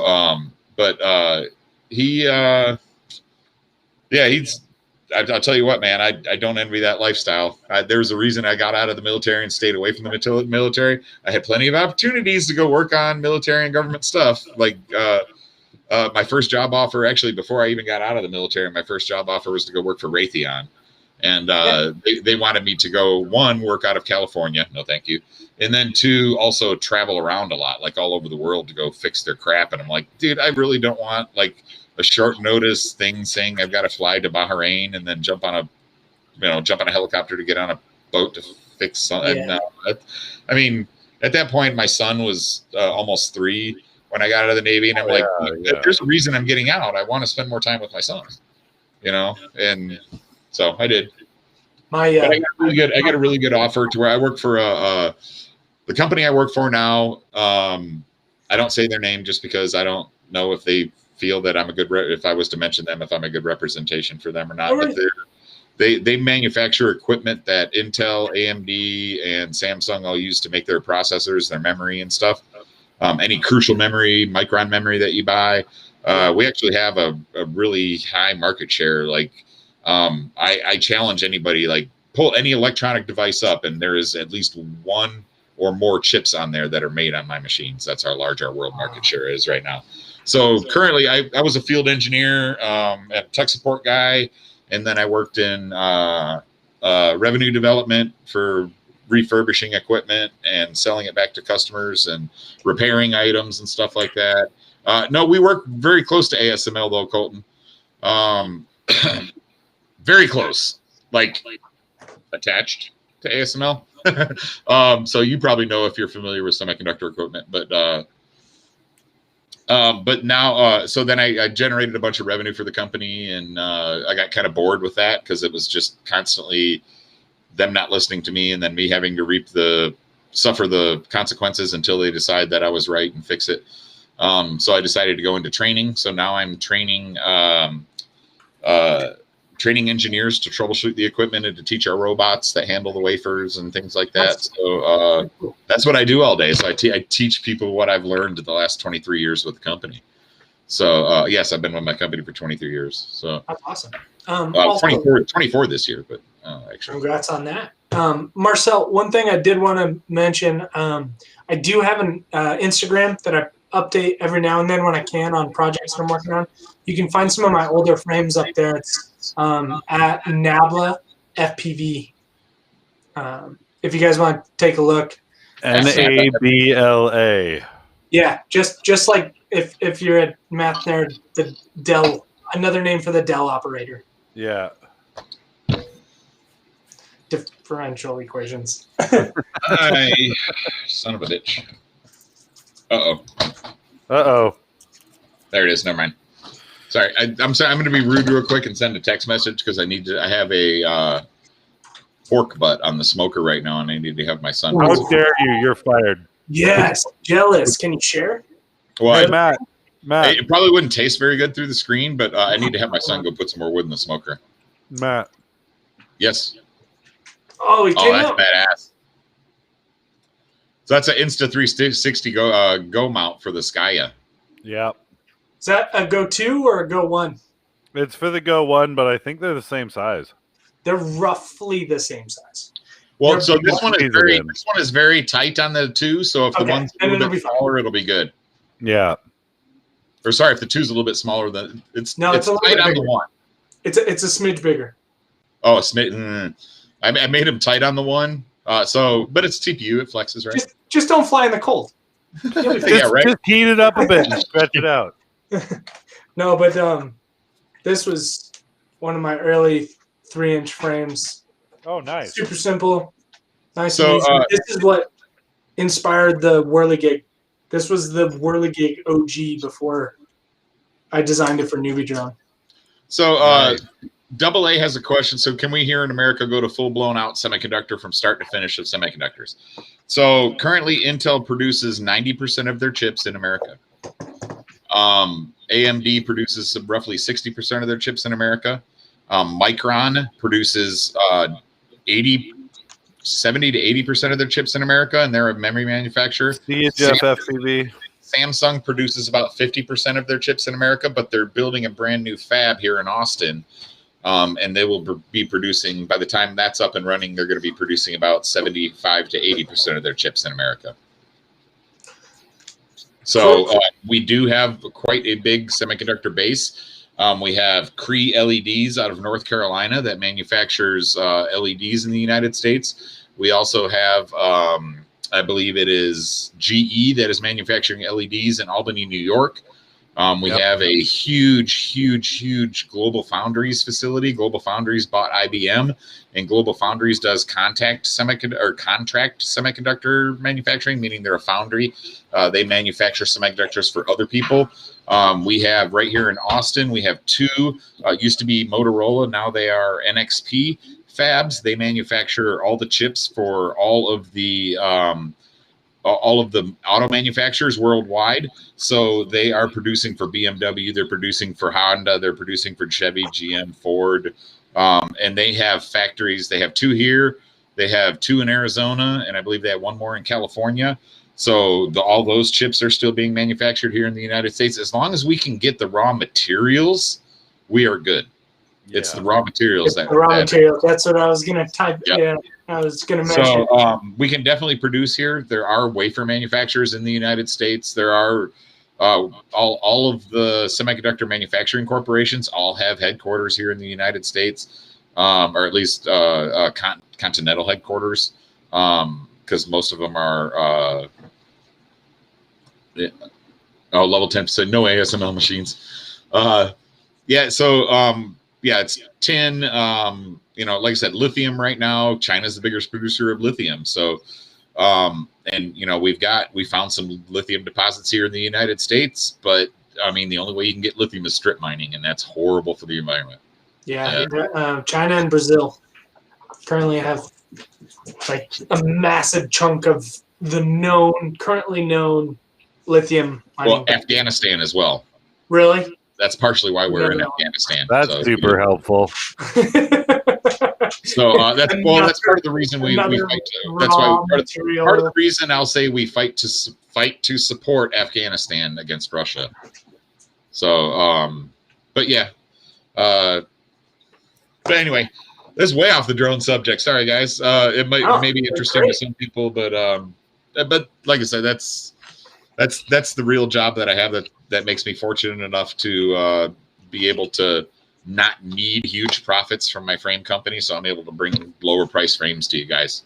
So, in case y'all were wondering. Yeah. That's awesome, man. Thank you for sharing. It helps me. I don't talk about it a whole lot, but it's amazing to see how people are connected. Like, they use their work brain for all this other stuff, and then their hobby, and suddenly their work brain goes, oh wait, I know a lot about that. I can help out. Here's how I can do that. Yeah, and like when I first got into this, I talked with my friend Terry, because I'm such an analytical person, and like what I was doing for process and revenue development was I was developing test benches to run parts of our machine outside of the machine, so we could actually test them in a small manufacturing environment, so we could do the repairs on them and certify that we've tested them. So I built like we could repair hot plate, replace heater elements and hot plates, and I could heat them up and test them. And Cool. I was designing test benches, so deep dive electronics, pin mapping, wiring diagram development, because I had to be able to transfer the process over to Japan, so Japan could have there locally for the Asian customers. Just stuff like that. It was really cool because at first it was challenging, just creating the new test benches, breaking down the electronics, talking with the manufacturers of the test motors that I was using, the driver companies, and trying to figure out the bare minimum that I needed to make these things operate without all of our, because we use crazy sophisticated computer control stuff. Yeah, and I wanted to exclude all that. But Troy Knockman's here. Troy says, "What's up?" Yeah, y'all call me a nerd or whatever, but dude, I just electronics and stuff like that really interests me. And so I don't get to talk about it very often, but because I do like all kinds of crazy. Like I have I've never been diagnosed, but I have what I consider ADHD, where I get into something and I just go do, and then something else comes up and I'm really interested in that. Like I have a notebook full of drawn out designs that I haven't put into Fusion because it's things that don't have anything to do with what I'm interested in right now. So and I'm really hoping to get when I get my barn dominium, I'm trying to find land to build a barn dominium, and I want to have half, so it's half house. It's a big, huge metal structure pole barn, and it's half house and half shop. Cool. So I work on vehicles as well, so I need to lift because I'm getting old. But I want to have a CNC machine in there. I plan on doing CNC wood engraving to make side money. Plus, I want to do my own carbon cutting, so I can start offering some cooler stuff and to get my prototypes faster, things like that. Just make sure to dry off the ends. Yeah, well, the one I'm planning on getting is going to be a wet machine. So yeah, that's what I mean. Glass fiber is worse because how they coat the glass in polymer. It's more important for glass than it is for carbon, but it's not great for carbon either. So just either it's gonna have its own room. Either it's gonna have its own room with filtered ventilation, or a filter box around the cutter. I'm real leery on that. So I was in the Navy, so we were really educated on asbestos and stuff like that. And carbon fibers are smaller and sharper than asbestos. Yeah, carbon dust can kill. So I'm not. That's one of the reasons I don't cut my own frames. I don't have a small CNC to test stuff here. I'm working out of a 2-car garage right now, so there's not enough room for me to feel like I've got it adequately ventilated for me or my dog or my son. So. But the other interesting thing for people who are working with carbon, just a heads up. Likewise for see this printer right here. This is a Form 3. Yeah. The resin. The resin stuff. They're similar. They can have similar properties, but they're what is called sensitizers. So you can spend 2-part epoxies. A lot of them do the exact same thing, but you can spend 25 years coming into work, working with carbon fibers, 2-part epoxies all day, and then literally one day just walk in and you're 25 feet from the door, and suddenly you start breaking out in hives. And it's because some of the solvents of polymers, the solvents that they use come out of polymers when you laser. Really tiny, and they can get through and start affecting your nerve endings. And so you can actually, it can turn into the equivalent of shingles, amount of pain, just from being near something. Also, part of the reason I don't have a resin printer currently, because I don't feel adequate ventilation. But welcome to the stream, Danish Stallion, Quad Standard Labs in the house. What's up? Quad Standard Labs, if you guys don't know who they are, go to quadstandardlabs.com. He is pretty much the top manufacturer of ready-to-fly high-definition drones. They're being used. He's building Sicarios. He's building all of the Shendone drones products. I was going to say Shen drones. Yep, he's and I tell you what, he's got a lot of quads that are doing the filming that you saw of the snowboard and the the skiing free riding championships. Those are quads that he built. What's up, Jules? Quad Standards, huge fan. My name is Zach. For those of you who are just joining us, I do mechanical design and product development for Newbie Drone. So been doing that for a couple of years. But Quad Standards, huge fan. Love what you do. Keep doing it. Yeah, Troy Knockwin over at Quad Standard Labs. He knows how to build, man. I'll give him that. Yep, I actually went. Facebook. I got to tour his facility. He is also 30 minutes. His facility is 30 minutes from my house. So I got to tour his facility. Troy and I know each other from way back when I started to fly FPV. In Texas, dude, that's like a stone's throw. Yeah. So Troy, dude, hey man, dude, that's what the show's about. I'm always happy to help any of my friends plug their stuff. You know what I mean? Especially, I'm impressed with what you've done. So I'm not ashamed to admit that. But Troy and I only know each other from trolling each other, but other than that, but we've trolled each other in good fun. We've gotten on each other's nerves, but we're cool. We're good. I mean, good discussion doesn't come, from hey, you can't not butt heads every now and then. Agreed. So, we're allowed to disagree on shit. Oh, you have to. Well, and honestly, in this industry, you have to in this. Okay, industry. Because there is so much product out there. Have to. I really hate when people say what is the best. Those are my 4 least favorite words. To see. What is the best? I mean, it's all 100% speculation because really, other than like Ryan Harrell, there is very few people that have tested as many different size motors and different KVs and different board types with different processors. And, you really can't, there's just so much of it nowadays. And to really give it for one person to say, I mean, even Bardwell, you know what I mean? It's hard for him to keep up. He's putting out videos like daily trying to keep up. Ciotti FPV's trying to keep up. I love Ciotti. Aaron's the man. It's just Aaron's great. He was on our show at one point too. Yep. Yeah. And we need to have him. We'll have him back on again here someday. Yeah. He's doing like daily live streams now, so he's a busy man. Trying to make go of it for sure. It's amazing. Like the motor, I'm really happy about. I'm gonna transition here to that AM 32 stuff. It's open source. That's what I enjoy because that's like a magic black box that I just don't know enough of. I never really got into the programming side. I think it's really interesting. Love to learn. The assembly language is the only thing that I'm not familiar with, but know, it affects how the motors I design, how they run, how effectively they run.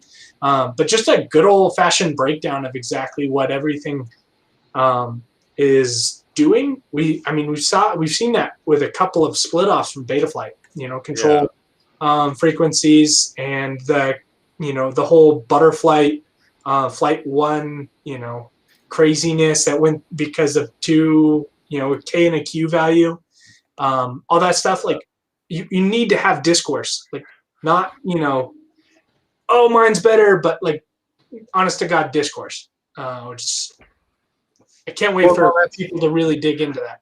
Well, and that's the thing is if you argue against other people's opinions, I mean, again, remember that their opinion is formed off of the stuff that they have used and the budget that they have. And then understand that other people have tested other things and only, maybe some people are so brand loyal that they've only flown one type of product. But that's what you have to take that and not argue against it because it's just, it creates a toxic environment in the FPV community. Yeah. And I hate to see it. I will say one caveat to that. If I ask a lot of pilots, newer people who are trying to get into the industry is like, what are your goals? Do you want to be the best pilot in the world? Or do you just want to learn about a bunch of cool shit? Dude, I have no misconceptions that I'm going to be the best pilot in the world. Yeah. I have no misconceptions that I'm even going to be able to compete with some of these guys. One, I'm old. 2, I have this thumb right here dislocates. Like the first 5 packs that I had yesterday when I was trying to race on the track, my thumb was popping and it was literally throwing me offline and I was having to catch up for it. So I also have no misconceptions that I'm going to ever be able to, use this company as an income. So it's not, Again, I have a job right now. I'm training people. I can train. I'm only 48, so I can train people for another 20 years or 30 years or so. You know, I feel, and if you know, yeah. Oh, that's awesome. I plan on being, dude. I'm never going to be able to sit still. You know, it really bugs me that I've got back problems and leg problems and stuff like that because I'm like Troy. Like Troy never stops moving. I feel like I'm the same way. I really, unless I'm in pain, I really don't stop moving. Unfortunately, I'm in pain quite a bit. Yeah. Yeah. Well, I mean, I've had 3 reconstructions on my ankle. I've got severe spinal stenosis. So I've got, yeah, my spine's fucked if you remember. I got a sciatic pain lately that's been kind of killing me. And Troy. I'll put my pilot skills against anyone. Come on, Troy. We need to have a showdown. Yeah, buddy. Gang versus QSL. Let's race Cinelifters. No, we're going to freestyle Cinelifters and building dives. We're going to do the best dive with Cineprop ducks. You guys, that's not counterintuitive at all. I want one of you guys to fly this frame right here. I'm not going to show it because there's some cool stuff going on there, but yeah, it's. We'll show it when we stop going live.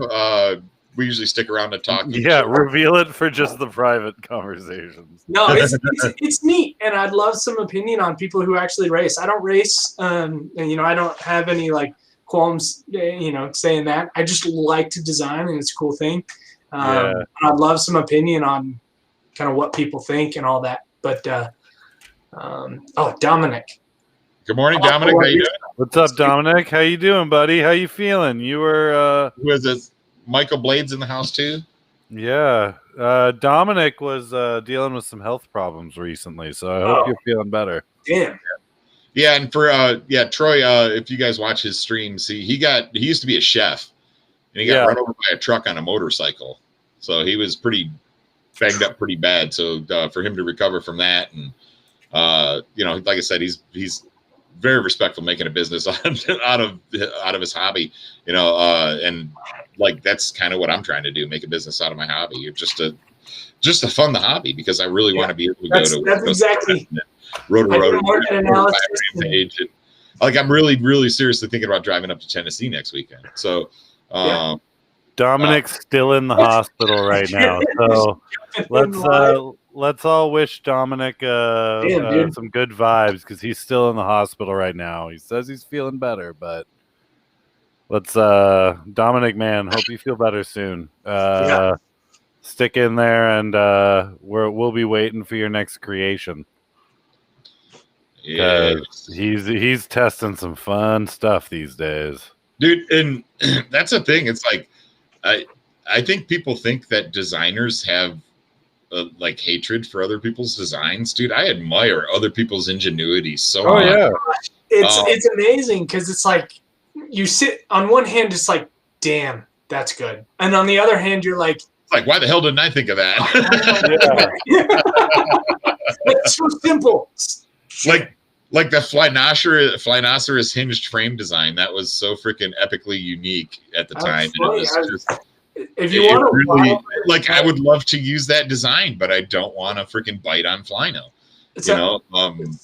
Someone should run with this design. I stopped with it because I ran into EMI issues with some early brain FPV or brain stuff, but this one.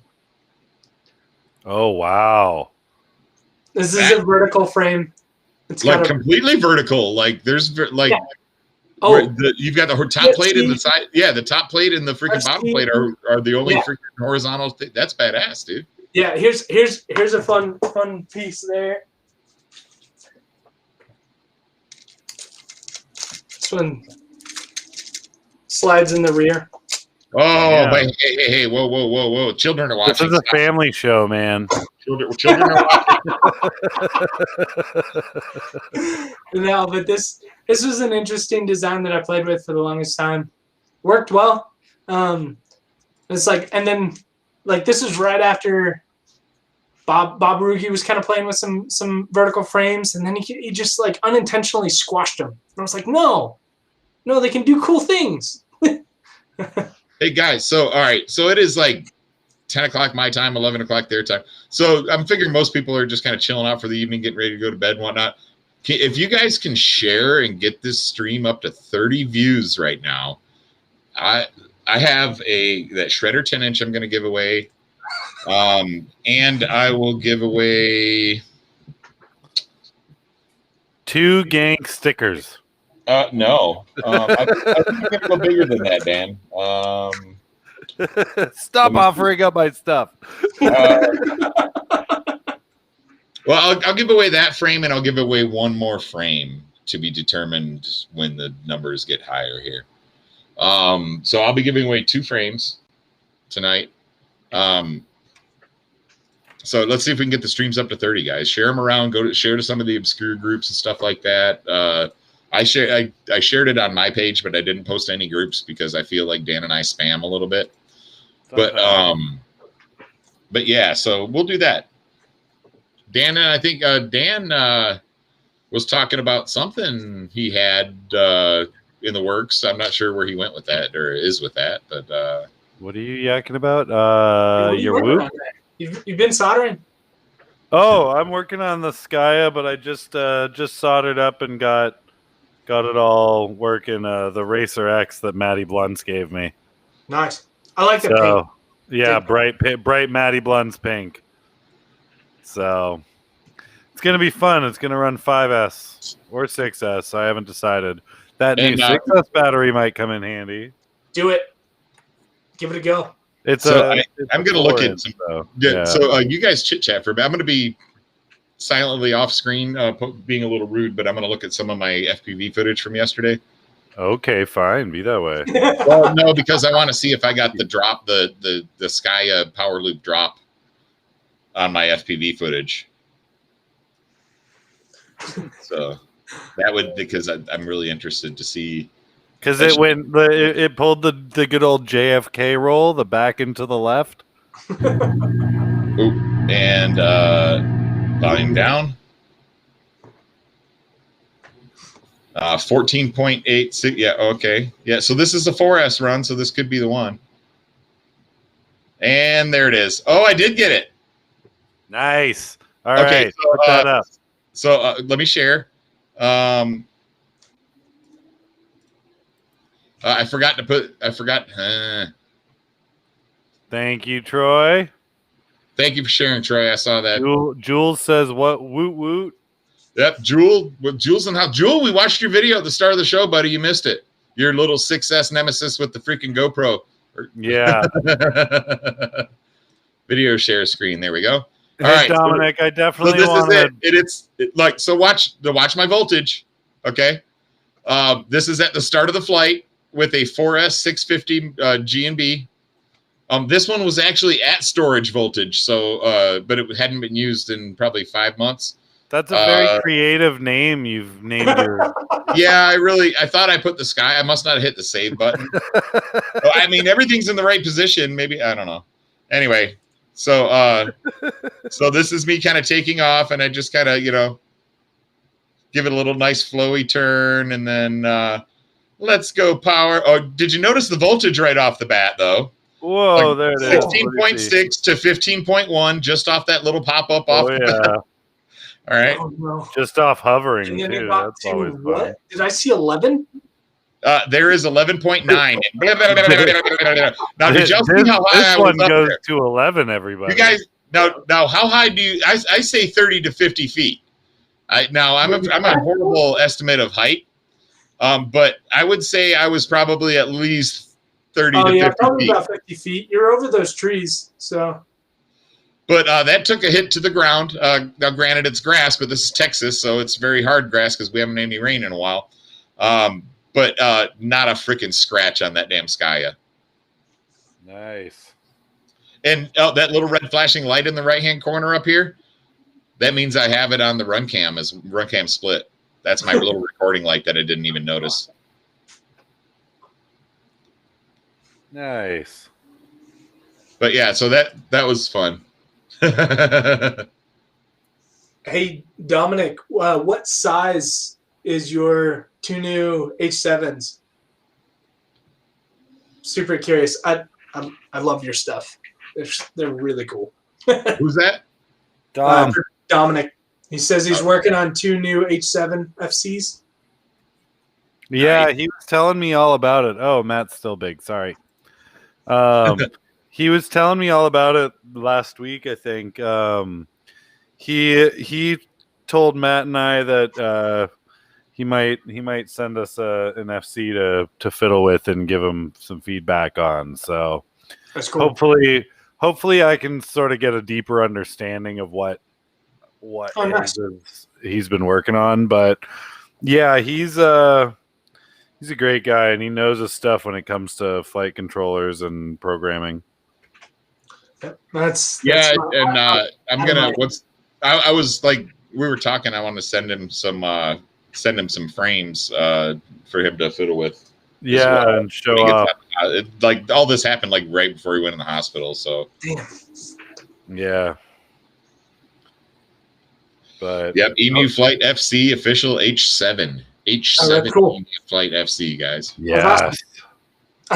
Also, just a plug, because I've heard this in like any new pilot not sure what's going on with beta flight. I see all you Emu Flight lovers are in there like, try it on Emu Flight. I was like, okay, he's clearly having frame resonance issues. It just that won't solve everything. Yes, it does. Sometimes. Sometimes. I mean, if you can fix your filters right, yeah, your notch filters, but that's a tuning issue. Now, I have something to say on that, because I actually I send a few newbies who are having troubleshooting issues to reflash to Emu. Yeah. I've had a lot of RX issues that in beta flight there's a bad issue, but then once you flash it to Emu, it's perfectly fine. Yeah. And then I've also had motor mapping issues with certain FC targets. And so I've when it's something like a mapping issue or an accelerometer or something that usually is a target based sort of thing, sometimes I've noticed that the beta flight ones don't update nearly as often as they could. Yeah. And a lot of the target stuff ends up getting lost in that. Whereas Emu Flight has done a very good job of keeping their database very up to date so that any minor changes to firmware, because I know some boards, there's some boards that ship with, say, the Tiny Talon is a great example. It ships with one STM target, and to flash a better version, you need to flash a completely different target, the Talon V2 target. And so to me, I found a lot of the issues with that, and that sucked, but I troubleshot them because I contacted them. And I called Heli Nation. I was like, this is what's going on. I need to reflash. There's no boot button. What do I need to short? And they walked me through it. I did a how-to video for it. It worked out great. That's awesome. But once I got it reflashed, everything worked great. And so I've found that Emu Flight has done a very good job, not only with that, but their stock filtering and just general tuning in general seems to be a lot smoother and cleaner than the stock on beta flight. I'm not saying beta flight can't get to that. Oh, I agree. If you do bidirectional and you do it proper with the proper JESC or whatever, then yes, you can get that same clean feel. But I just feel in terms of just straight up stock setup, Emu Flight has better for beginner usage at least. Well, that's nice. That's awesome to hear. I'll rescind my comment. Oh no, it nothing to do with that. It's more just they do have their benefits. Granted, there's not as many options in Emu Flight. Yeah, so if you are having an issue, you can't. Yeah. You don't have as many tools to to work it out. Exactly. I just thought it was funny. I've seen a lot of comments, and literally the last couple of weeks, it was like noob issue. Like they're just overwhelmed with all the options. And like, flash to different firmware. I was like, I don't know. Always Like, help. no, But- that, I mean, it doesn't. Well, I mean, here's the thing is tuning is hard. What, like, guide some people to some good tuning videos. You know what I'm saying? The biggest thing that I can recommend, if you have a friend that's getting in the hobby, or knowing someone in your local area that's getting into the hobby, go fly with them. That's it. Yep. Just go fly with them because they learn etiquette. Don't plug in on people. What to do? How dangerous these spinning blades of death really are. The only people I've ever seen really hurt themselves were people who are, going out and flying kind of on their own. Now, that being said, wasn't like there are dumb mistakes that every, seasoned pilot does, and you scrape up your, there are plenty of them. But it just, if you see a local noob, go fly with them. After or before you rob him of all of his FPV gear? No, don't joke. We got to make the right impression here in our little community, right? There have been some unfortunate robbings. No, seriously, there was. I saw someone else. There was a local place in a couple of states that people love flying under underpasses. Yep. Yeah. And they were getting robbed. Like the police knew. Had a string of FPV pilots getting robbed by these homeless people under these overpasses, and the police knew about it. Oh, that's awesome. Okay, wow. Talk about some sketchy shit that's not actually sketchy shit, but even the homeless people know you're a sitting duck under the... Oh yeah. They're like, oh, that guy can't see at all. So they were getting robbed with guns. Have you guys seen my dog? No. I've got a 1-year-old Belgian Malinois. I've got a 1.5-year-old golden retriever who's just got spayed, and she's driving me nuts. Nix.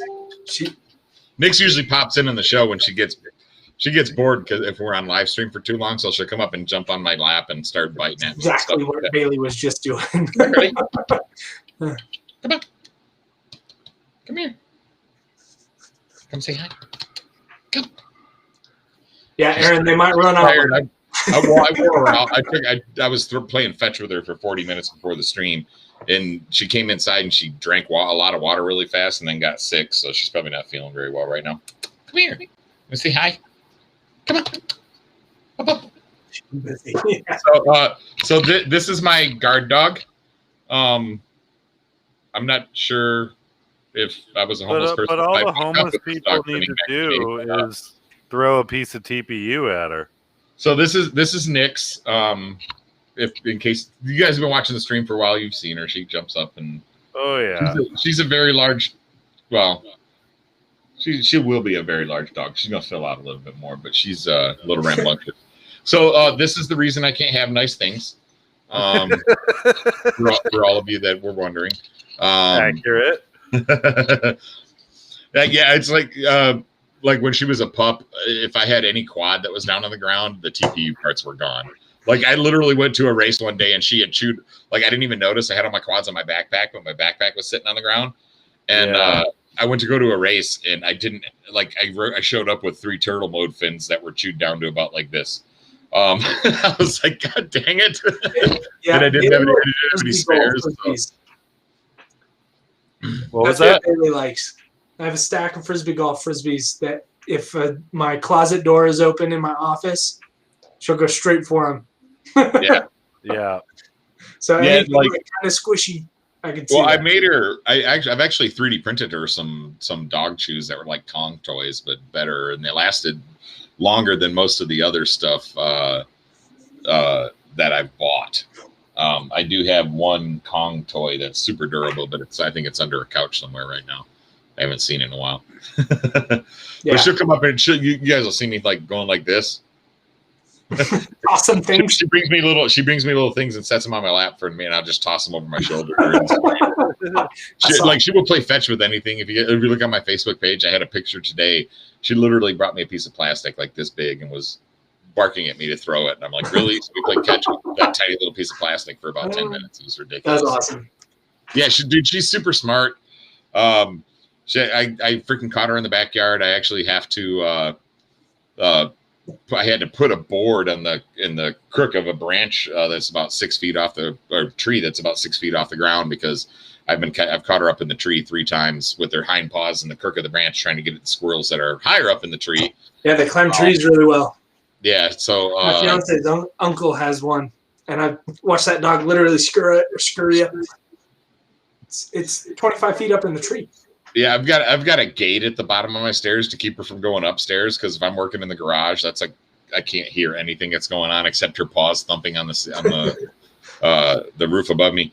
But I found out today that she literally jumps over the gate. It's a 3.5 foot gate. She jumps over it without even touching it. Just jump up and right down. And I was like, and I caught her because I hadn't heard her in a while.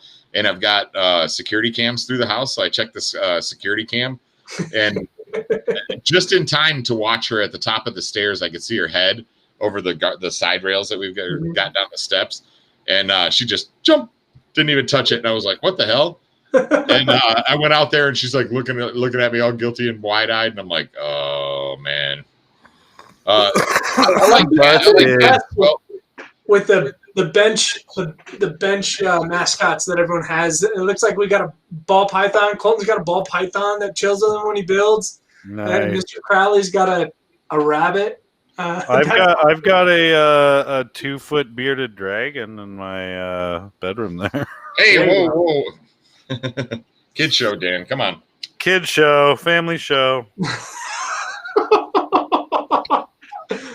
So I've always been a big pet fanatic. I grew up in a small town, small farming kind of town, or outside of a small farming town.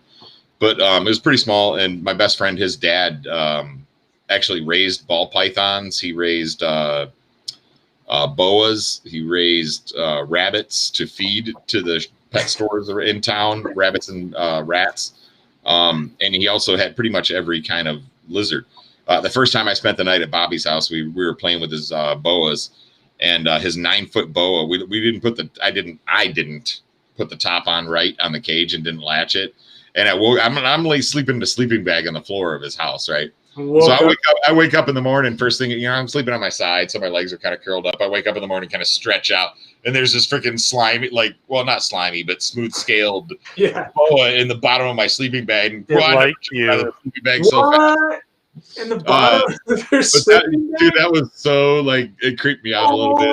But that would scar me for life, man. But Bobby got a good kick out of it. His mom came running upstairs because she heard me yell, and everybody got a good kick out of that for a while. But he also had he had this huge freaking 40-year-old macaw that he had a whole room in his house that they had they put a screen door on the front with actual chicken wire. Damn. So he had a whole room to his house he could fly around in. It was pretty badass. That's awesome. So when I got in the Navy, my first pet was an iguana.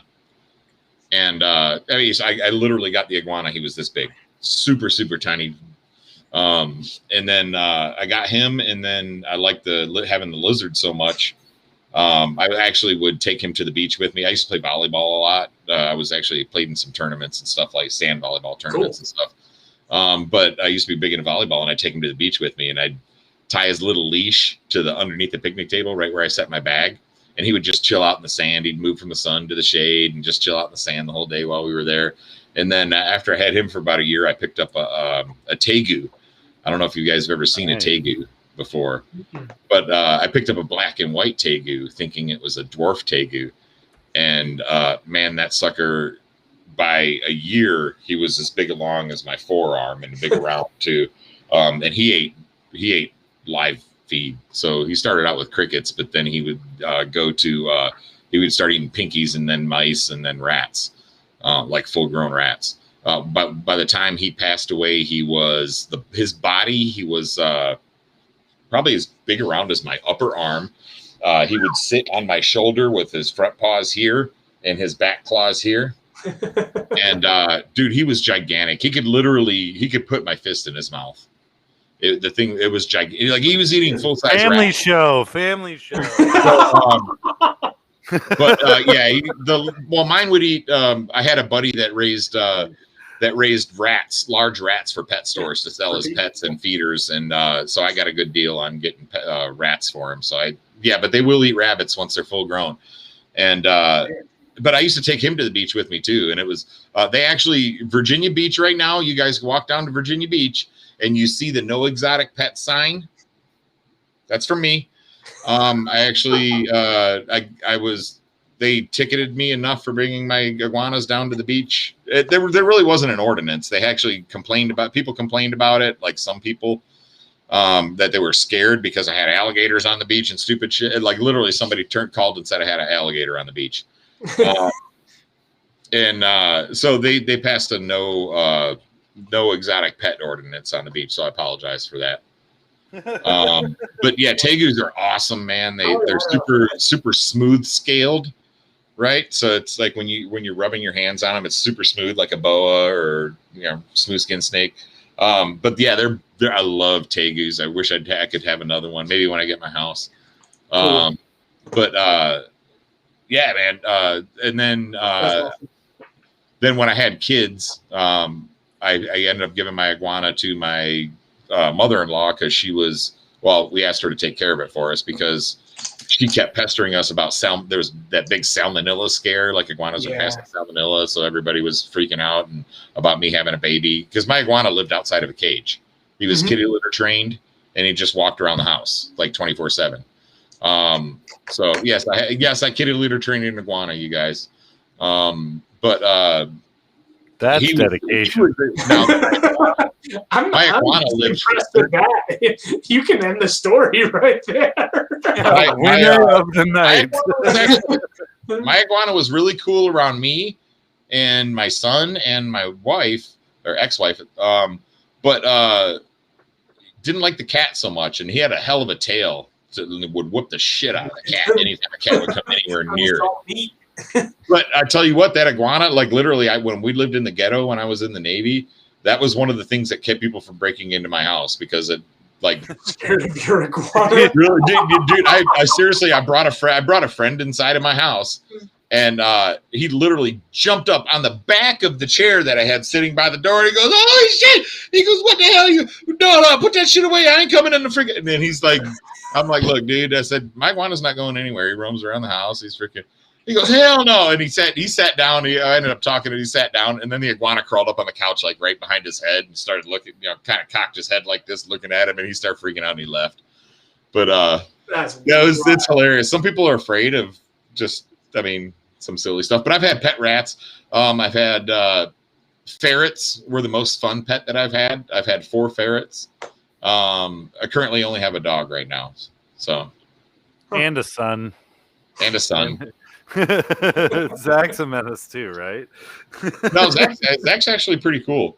He helps out a lot around the house. Like he helps me do the shit that I can't do because my ankle, like climbing the trees to get the cat down and kick neighbors' cats down, and, mowing the lawn, stuff like that. Yeah, it's I don't know. I want more pets. Like I love ferrets, but good Lord, the freaking having to change the litter every week and scoop it like regularly because that's all they do is eat, sleep, and poop. And they're crazy fun. Dominic says he wants to see that vertical arm frame of yours, Zach. Which one? Vertical arm one. I have a couple. I've been obsessed with vertical arm frames for almost 3 years now. Show them both, if you could. Let's see which one. So this is my oldest one that I have. This thing flew okay. It just ran into EMI issues and probably a smidge of frame resonance. EMI issues? Yeah. So This was an interesting thing. I'd love Dominic's input on this, but early on, it was right at the stage where most things were set for 2S, 3S, and 4S. And then people, they were setting them for 5S and 6S, but some of the internal components around the voltage supply or the gyro voltage supply regulators weren't always rated for 6S. So they'd have these 6S rated FETs, but 4S rated freaking voltage regulators. Yeah, well, so it's not, they were rated, they could be used for higher voltages, but the frequencies that it would see weren't great if you went to 6S. So basically, you'd have great performance at 2S, 3S, and 4S. As soon as you went above that, your gyro supply voltage regulators wouldn't, it would let certain frequencies pass that would cause shit tons of noise in your gyros. So I ran into a little bit of that. Bands of noise or spikes of noise? Both. It depends. It really depends on your motors. Yeah. So that was things are a lot better these days, Dominic. But that was something I ran into with some early. It was a butterfly. Helio. It was a Helio RC. It was a Helio RC board that I was like, oh yeah, this will be perfect. And then I had it it didn't pair well with the Brain ESC that I was using. And then plus I had really long lead motor wires. So I actually have a new design for that. If you're interested in it, let me know. Talk about it. I actually, for the other one, I just moved the ESC so it stays flat. Uh-huh. So you have just a section down below, and you stick the ESC under there so you can run the motor wires nice and clean. And then it still has the spine. And then you put the FC on one side and your any of your other electronics, your receiver and your VTX. That one works well. And then, the whole reason I was trying to do that was I was trying to change a lot of the aerodynamics to make it much easier for the flight controller to work. So there's some interesting stuff there that I was playing around with that I've since but you're talking about mounting the ESC and the FC on a vertical axis, right? Yeah. Okay. Yeah, on this one you can totally do that. But I just found you just need to counteract it in the programming. Yeah. Specifically the motor wires. If you have a solid, VTX and anything like that, and that's not a source of noise. If your battery lead is too long, it can become an antenna. Yeah. So that's why most battery leads, you want to keep them under 2 inches. That's a rule of thumb. Spiral wound wire. You can do that as well. It causes. That's what causes the problem is because they coil they spiral wind the wires inside of there, and the longer it is, the more it makes. If it makes the more full revolutions it makes, you're right. It acts like an antenna. It depends. So NASA does that purposefully. Oh yeah. So they don't have interfering or constructive interference with their. But they literally take their wires and they have here and they wind them per inch, so they don't have that. But if you don't do that, so you might have 30 twists per 2 inches, and another one is a little bit longer, and you also put 40 inches, so you might have. But doesn't that work kind of like almost like a Faraday shield? It's creating a little Faraday. Yeah, that's the reason why they do that. Yeah. But sometimes if you don't get your twists right, you can have whole number multiples of them, and it can you let through the right frequency, or you let the wrong frequency in. Yeah. But so that's what I was doing with that one. I couldn't never get it right.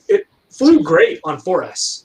But once I went to 6S, it turned into craziness. But yeah, I've played around with vertical arm frames for a while. The carbon. I've talked with Chris Rosser. For anyone who've been watching his YouTube, shout out to him. He's a very smart guy over in the UK doing some very cool things with some simulation. I never really, I took it into consideration, but never really understood how the nodes could really change things up in the higher frequencies. He's done a great job helping understand something a little bit. Here's the thing about frequencies. You don't actually only have to worry about that frequency. You have to worry about harmonics of that frequency. That's right? That's what he was talking about. People don't realize that any harmonic of a frequency or a multiple of that particular frequency will interact with that base frequency exponentially. It's like really crazy stuff. And if you don't think about certain things like that, it can really hurt. Yeah, like 7-inch things, right? Specifically around 7-inch, it's nuts because with 7-inch in particular, because of your RPMs are a lot lower relative to your 5-inch. Your actual tip speed is, it's quite a bit. You can get equivalent tip speed with less RPMs. So what that means is those frequency, the motor frequency is a lot lower, which can cause some interesting issues if you have low-end resonance in your frame. Like I designed some early 7-inch when I was exploring it, ran into resonance issues because I was trying to use 5mm carbon and not the right motors, and that was adding some interesting pitch issues, which is usually one of the lowest resonant harmonics that you can get to, somewhere around the 95 up to about 120 range of frequency for, which can be just play wild. That's why if you ever look at black box, for a lot of you people, if you ever look at black box and see that super big spike right there at between 100 and 150 hertz, yeah, it's usually because on that particular axis you might have a smidge bit of frame resonance. Most do. You can totally tune it out. We have, very capable. I am just personally waiting for the day that we stop putting bobbins on our FCs. I think we're almost to the point where we can start hard mounting stuff. I've actually used TPU 100% infill TPU spacers on a few builds, and it actually doesn't turn out bad. The stiffer will actually improve the transfer of your gyro or of your resonance and motor noise. Theoretically, if you have a little bit stiffer bobbins, it should help. I don't know why we have stuck on this real soft, it's like freaking 40A. Well, it was before Beta Flight 4.1 though, is when we started with those, and then up till 3.7 there was a problem with tuning some stuff out. Now, I've actually recently helped people troubleshoot. One guy at the field yesterday, he was getting some really weird frame noise, and I asked him, I says, man, I think your stack nuts, loosen your stack nuts just a hair. Like he had, but the way he had it tuned, he had his stack nuts cranked down, and it was mushing the soft mounts like completely off to the side. Yeah, and it can be counteracting it. It depends on how you have your tune set up or your sliders. Yeah, your filters. Mm-hmm. But he loosened it up a little bit, and it flew a ton better. But he was getting ready to put his cross braces on his frame. I can't remember what he was flying off the top of my head, but he was putting his cross braces on his frame, and I told him, just let's loosen that up and just take one pack, and he did. It turned out a little better. So that's this frame right here. That's what I've been playing with. This one right here, this race frame.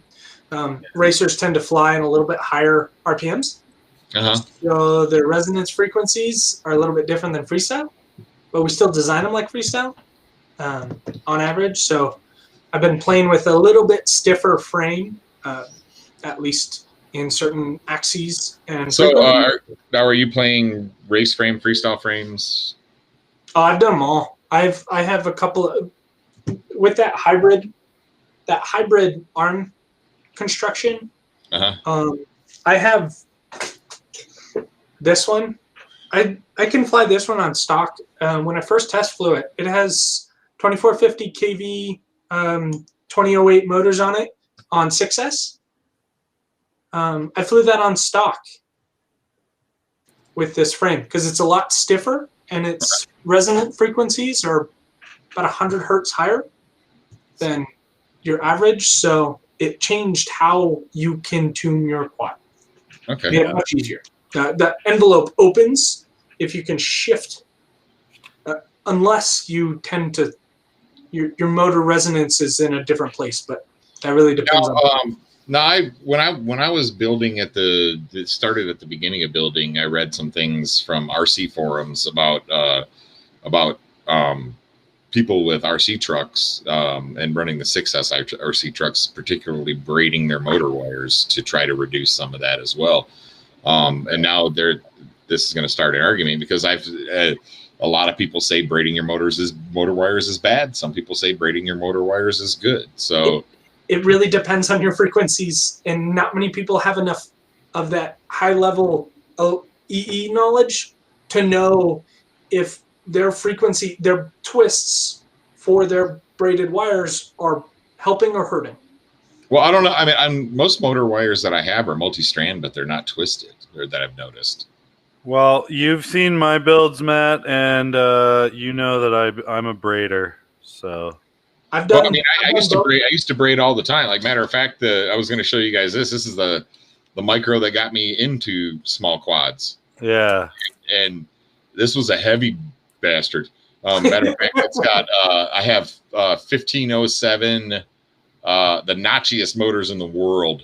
1507, 3600 kV Hawk Sky motors on it.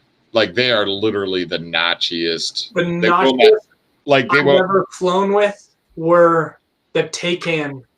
No, so before the Zing, iFlight had a Taycan or something like that, but they were literally click, click, click, click, click, click, click.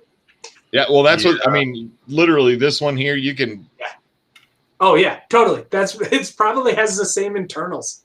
And I told her, I says, if you could put a 0.5 millimeter more spacing between the motor and the stator, that would reduce that and make the motor more efficient. Or reduce the EMF thickness of your magnet. Yeah. Which for some helps, some hurts, depending on their RPMs they're expecting to fly at. Yeah.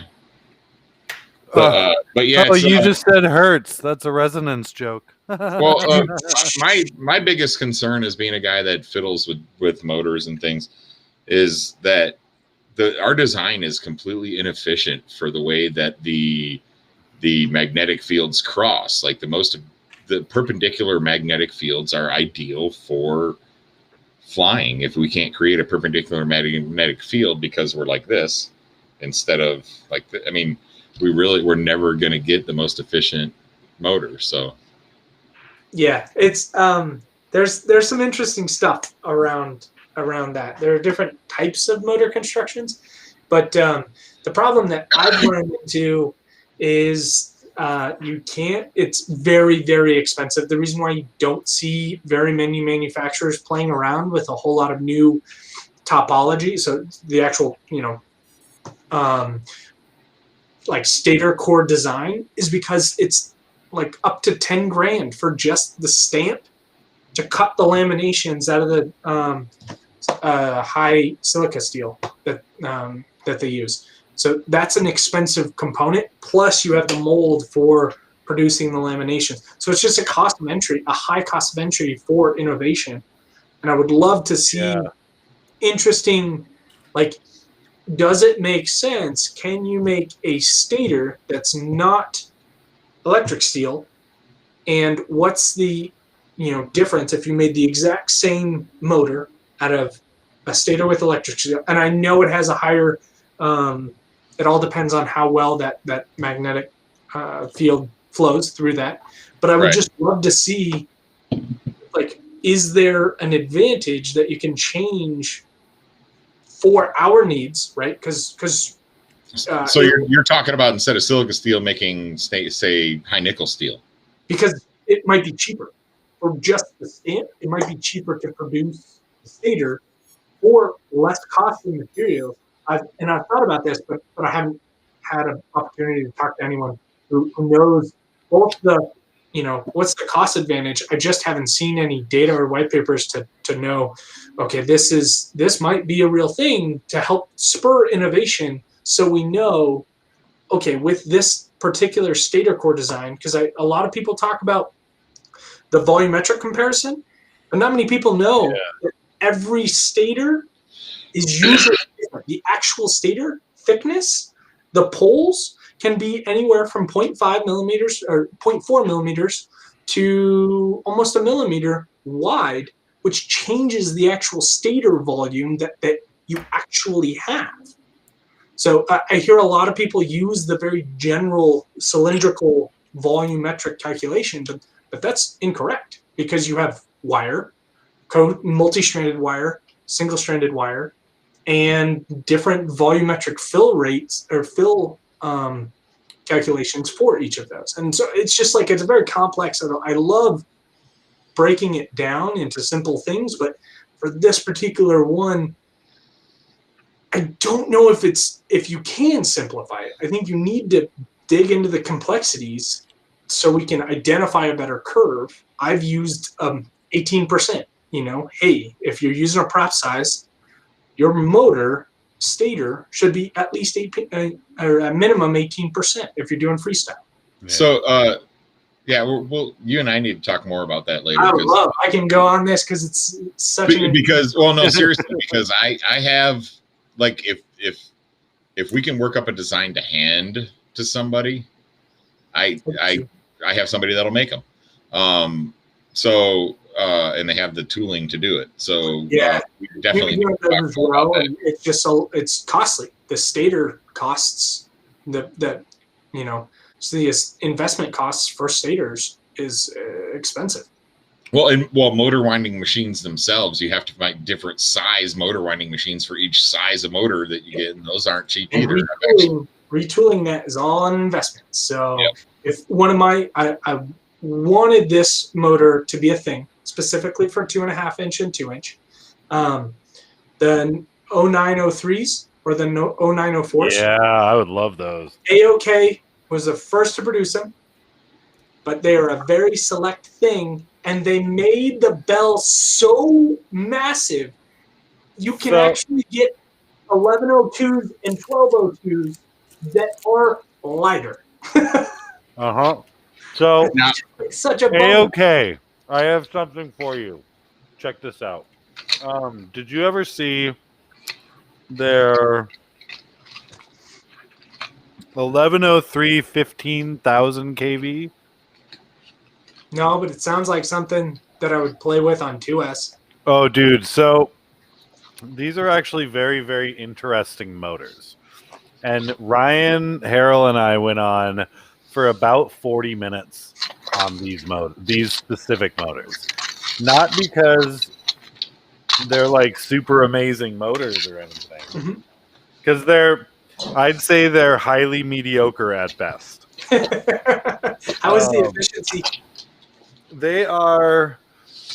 I believe they are 7,500 kV motors, and the company decided to attempt to remove half of the magnets. So there's only 6 magnets in the bell. I can remember talking about. If your ESC has enough, I guess, flexibility, it could work. It could. I agree. And I tried them, and I actually got them flying pretty good, which apparently people haven't had too much issue with them, and they fly pretty well. They're just very odd to tune. Desync. It reduces your ability for desync. Well, here's the thing. I tried. What got me working on it very well was the new bidirectional D-shot stuff. I was like, okay. And the thing is, the problem was it wouldn't let me set motor poles to 6. 8 was the lowest it would go. That's what I meant by the flexibility of the And gyro. I freaking hate you, Betaflight, right now. Like, yeah. And I wanted to try it, but I just had it set at 12 just to see if it would double up, and it seemed to. But I really want to try it with at higher RPMs. You probably have better opportunity. Does it suck? Does it sputter at low RPMs? A little bit, yes. It's very jumpy. Like like when you arm it, it just starts that hop where it's like whoa, whoa, whoa, whoa, because it wants to jump up off the ground. Because it probably has that on off that's not in the voltage. Yeah. That's not enough to because it's a square wave that it has to produce. But if it can't match the motor pole, oh dude, that's wild. That's super crazy. But speaking of that, I looked into we would have to change the ESC. I wish the ESC firmware was flexible enough to allow for more motor pole. Yes. Stator pole, not just magnet pole, because what you don't see is, you want to know one of the major things that people don't talk about? I don't know why. Between why a sub 3-inch feels so different than a 5-inch or a 4-inch. It's because you don't have any 1202 motors that are 14P. Yeah. Yeah. They're all 9 and 12P. But what I would love to see is a 12N 14P, which is what nobody's done. There was one company, and it was Vaporware. They announced it. It was like, wait, never mind. So that was actually something that I wanted to talk to the Hawksky lady about. Yeah. The cool thing is there's Blue Jay, and then there's JESC, and there's other companies that are tweaking with the BL Heli firmware. Yeah. That are making it more possible for us to tune stuff like that. You know what I mean? And it's make one of the adjustments reasons like that. The efficiency jumps between motors. It's a known thing for DC motors. You have 2-pole, 4-pole, 6-pole, 8-pole, all the way up. Every time you jump up, they definitely have the space in the larger motors. That was one thing I wanted to ask. Like, that was another thing I wanted to ask about when people were struggling with the 30 millimeter size. If you look at other other motor, use cases, they all jump up a stator, multiple. And the reason why is because the massive efficiency jump you get from it. Granted, you need one more wire. So, and you're obviously it becomes a different sequence. But yeah, I would love to see that small. And I have one design, but I have to talk to someone about the shortcuts you're allowed to make for this kind of super small shit. So I don't look like a complete dumbass. Why don't you make a 18 and 24 motor bell with 24 poles? Come on, they do. But they're this big. No, I mean like an 0703. I literally don't. I've looked into it for the 12. I don't think they can make the magnets that small. For 07, 03 size, what a lot of people don't understand, for single core wire, because you can't use multi-strand, you literally can't get a smaller wire to use in these super small super small stators. Well, they've got to be epoxy coated too, so that takes up space. Yeah, too. I know, but a lot of people don't understand. When I've talked to a number of manufacturers for the super small stuff, you can't get higher KVs than so like reliably. So above 24,000 kV for sub 0802s. That was one of the things that I talked to Jesse about, actually, because I tried out those 27,000 kV danger onesies that were 0802, which is that minimum bare minimum. 3 is the minimum. Yeah, and so even that's like about 22,000. That drops slightly less. Yeah, and so I had it limited to 95% throttle or whatever, throttle cap. And it was like I sent you the video of it screaming past the camera. It's quick. Like it is far faster than I could have ever imagined. But honestly, I could not for the life of me think of any possible application for any motor faster.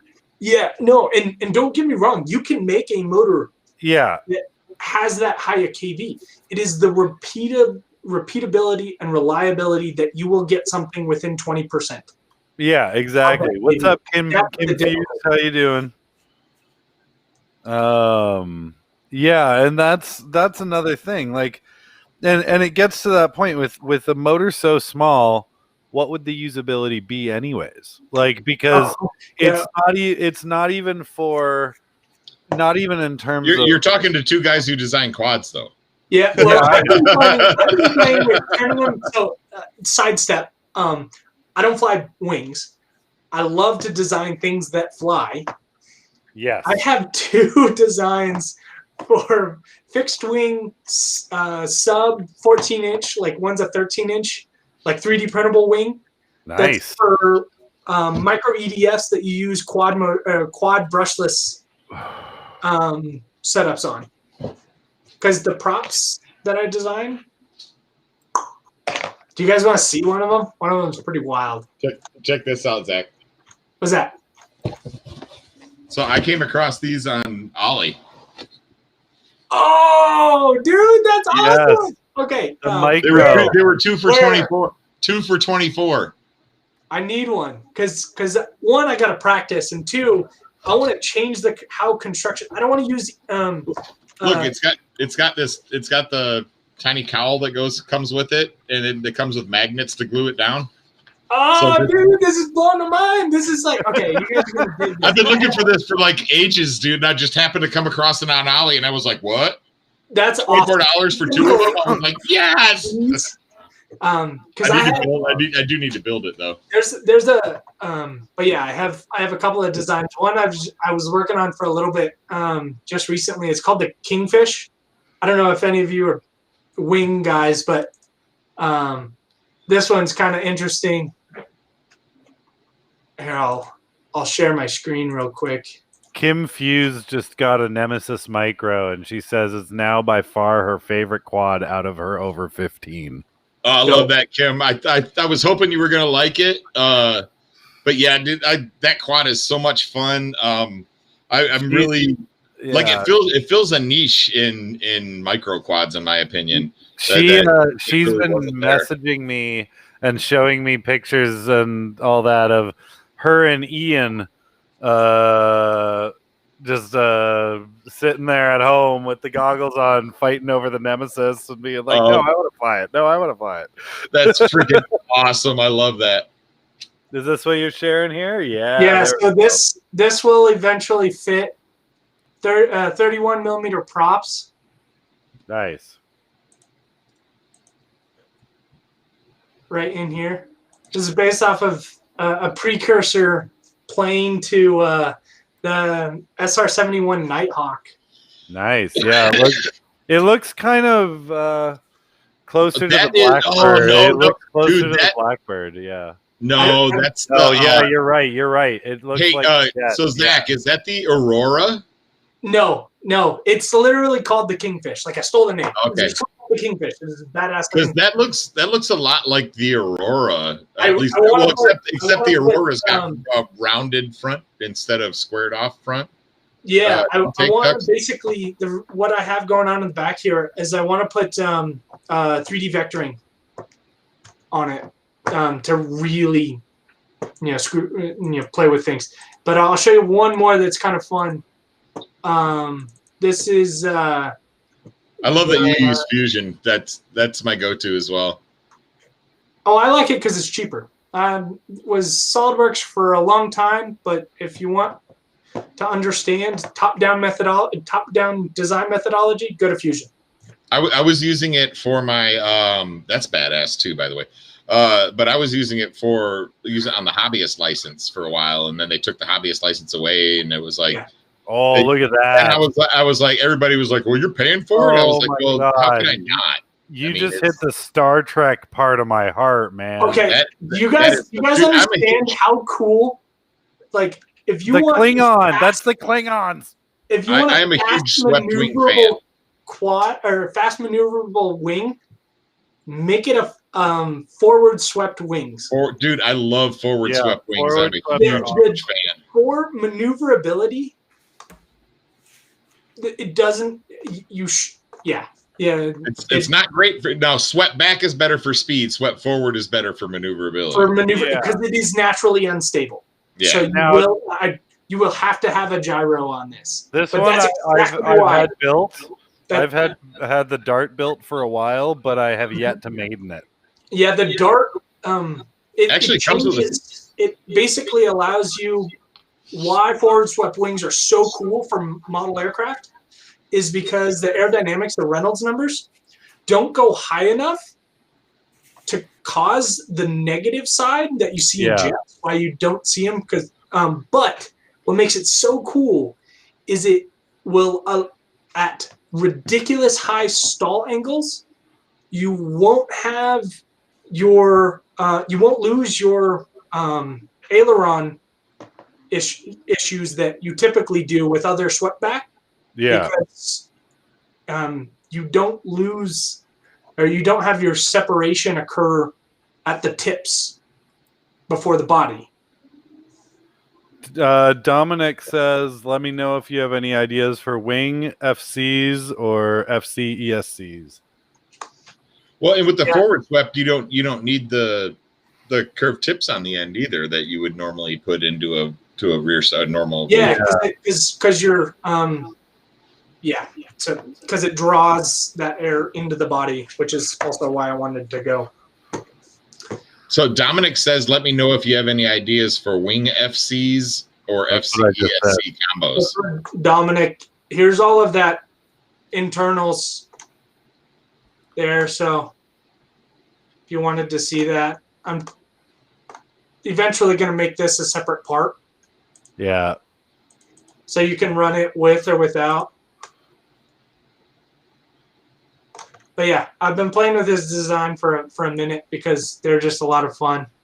That's a gorgeous design. I had actually thought about that, and then here's one other one that's just a lot of fun that I was playing with. So I've got a local, one of the guys I fly with owns an aluminum machine shop. So if we ever wanted to make aluminum framed EPP foam molds, we could. Now is that going to be skinned, I assume? I was trying to. Okay, so this is something I was playing with for a while.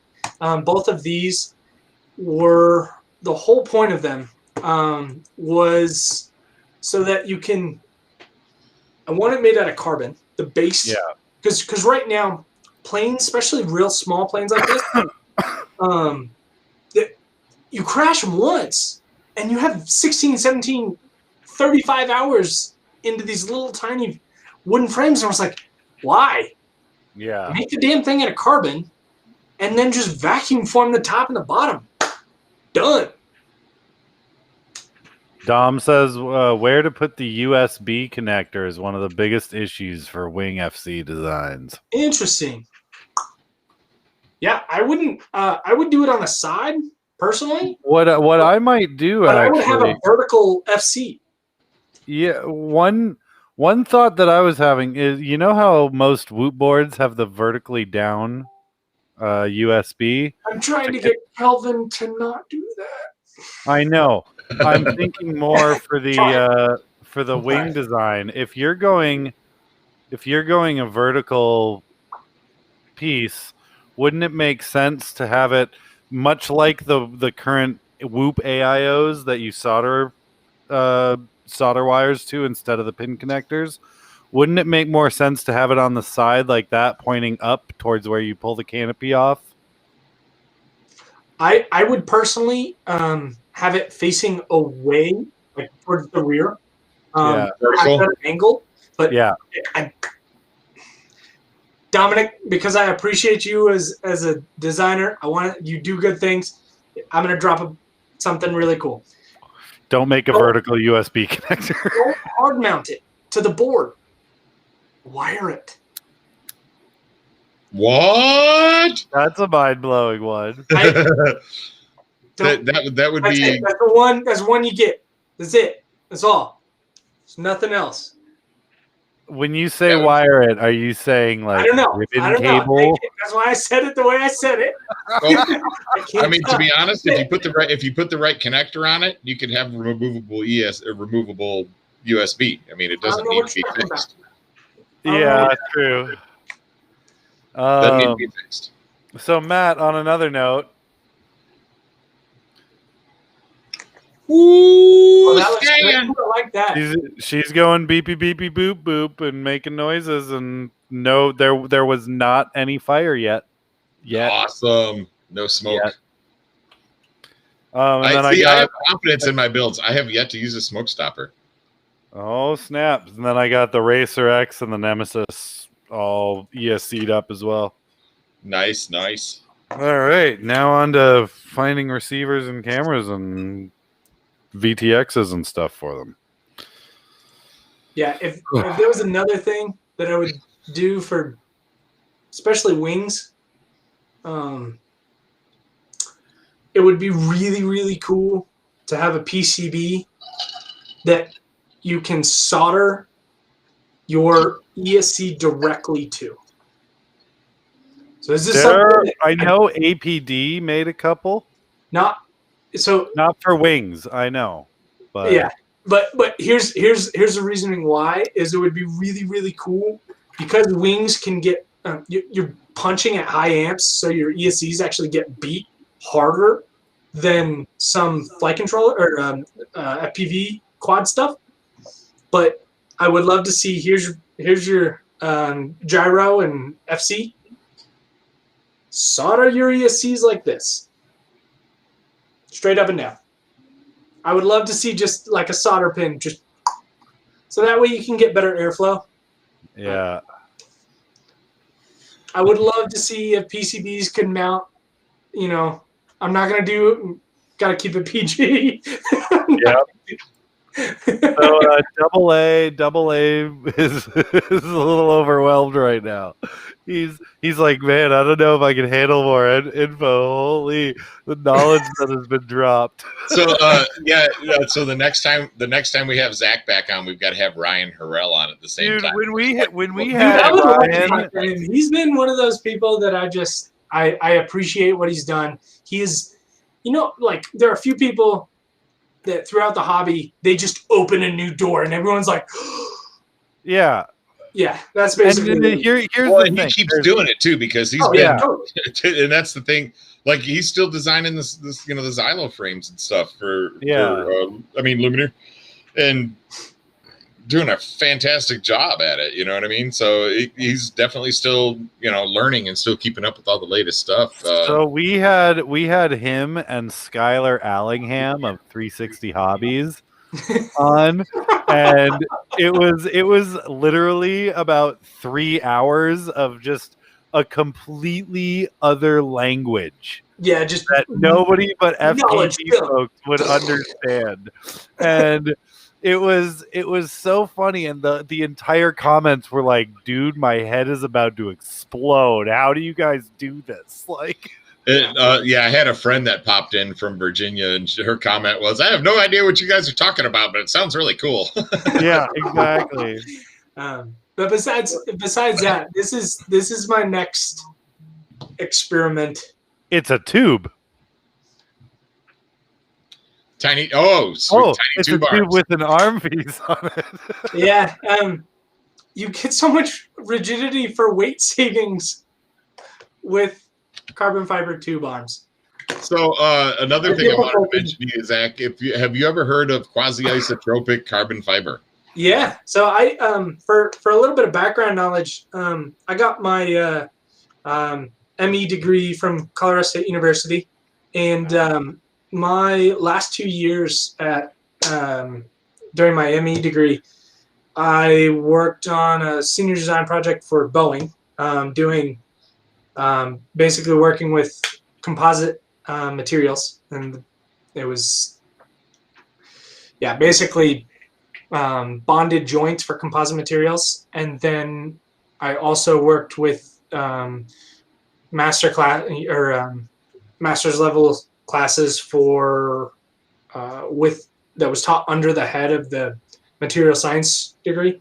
And so all that stuff was bread and butter constantly. Composite materials are literally the coolest materials, but also the hardest to work with. I was really, really personally bummed to see that the hobby unknowingly squashed a very cool material with forged carbon. Forged carbon could have revolutionized the way we design quadcopters. It just wasn't exactly rolled out the best way, which was a bummer, because like anything, you can't, 30% of like your carbon weight reduction when you go, like, let's say racing, when they go from an aluminum part to carbon fiber, they're not just replacing that one-to-one part with different materials, because actually carbon pound for pound is actually less strong because it's non-isotropic. Yes. It's anisotropic. So as a result, you actually get 30 to 40% weight savings, not from just a direct swap, but from part reduction, because you can design parts in a different way.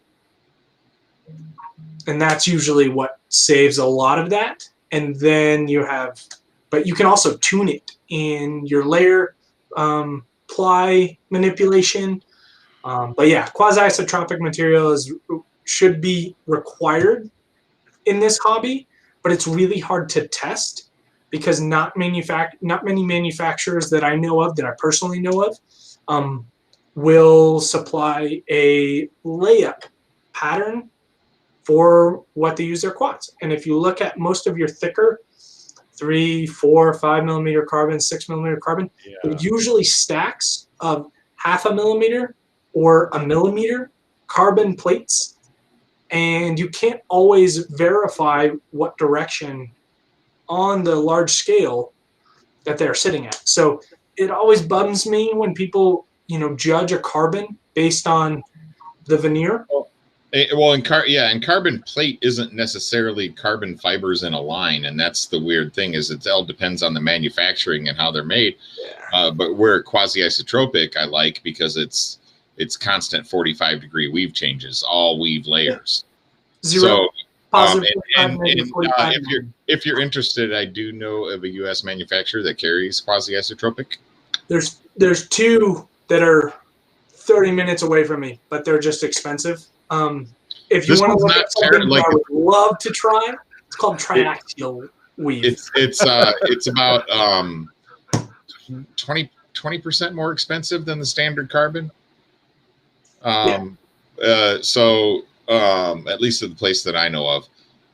But I want to get some to test for my unibodies, because I would really like to use quasi-isotropic for the unibodies, because it'll allow me to use skinnier arms for the racer. Like I have for the ultralight 5-inch racer that I've got coming out. It's I really want to use it for the arms and for the base plate. Yeah, and then I'm going to you still might. I'll be brutally honest with you. Still might have to deal with some dampening that you might have to add, because plates, they transfer that vibration a lot differently.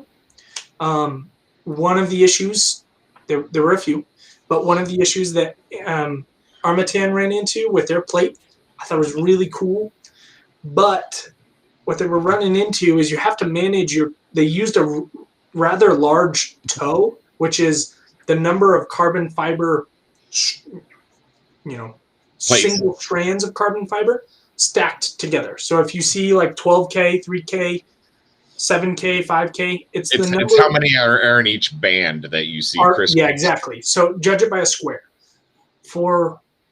I recommend. Well, that's why I thought 16K was crazy when Armatan did that. Yeah, it was actually a poor decision. That's what I'm talking about. That was the first thing I said is, that's not going to end well. And they used the term space age. Yeah. But the space age is in like large carbon fiber And a plates. lot of people don't understand what T700 is. It's a standard, not a particular Toray T700. Is a brand name and a standard that Toray developed out of Japan to make composite materials. That it doesn't really mean anything. It's just like, okay, we make it normally. Right. And just like if you go to a restaurant and you see Japanese Wagyu beef, it's not actually Japanese Wagyu beef, it's Japanese style Wagyu. So be careful when people are advertising Toray carbon because they are not having a carbon manufactured in Japan. But the biggest thing is when it comes down to it is make sure your toe matches your smallest radii in your design. If you have, go ahead. Right. I'm using for structural, I'm using 4 mil distance from any hole, and for non-structural, I'm using I think 2.5 mil from any hole. Yeah. For like flight controller mounts and stuff like that, just to make sure I've got enough carbon around the holes and around. Yeah, you just need because realistically, carbon fiber composite materials, they get their strength. So I'm really big about using these words correctly. So strength is the total. It's how much shit you can throw at your carbon before it fails. And that's another thing I like about Fusion is the flex calculations that they have in there. Yeah. And so if your epoxy, your 2-part epoxy is what's called your ductile matrix. It's what gives it your toughness, the ability for it to bend and come back and then take a hit and keep on hitting. Your stiffness comes from your carbon. If you cut your carbon, put a bunch of holes along the carbon direction, it's not going to be stiff anymore. That's really that was one of the things that kind of made me look at the what's that Shendron's frame that they've got with the upswept arms with the whole Sicario. And so I saw they were 10 millimeter thick arms, but I was really looking at it like, ooh, all those holes and then off angle cut. I'm like, I mean, that's weight reduction. They're getting the majority out of that. I mean, I know why they did that is because they're trying to turn a plate carbon into basically an I-beam.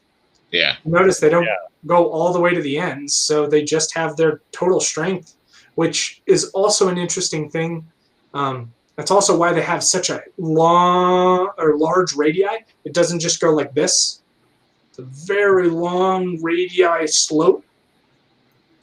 That's because they want the majority of the fibers as long as possible. Yeah.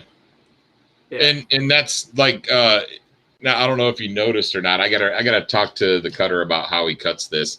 But when I made if you notice, all of my bracing is on 0s and 90s with each other. So the weave is gonna make that. Now, even though like this thing is way stronger than it needs to be, I used a 4 mil carbon plate on the bottom, and I could definitely use 3 for weight savings with the way I designed it. But for the proto, I wanted to get 4 millimeter because it's good. I mean, it's like 76 grams, I think it was, with just the carbon and the carbon and the hardware, which really isn't crazy heavy, considering I'm putting like motors on it that are rated for 274 grams of thrust each. I have a funny, interesting thing, and real quick, gonna interject. Drone pilot, it's a lot more common than you think. I had on the V1 of the Vim, we got prototype arms that I could literally bend because the epoxy had not sat long enough. So there's a lot into it, but if you air dry carbon, it takes 7 days to set. If you autoclave it, which is basically heat and pressure, it can be less than 2 hours, depending on how large the volume is.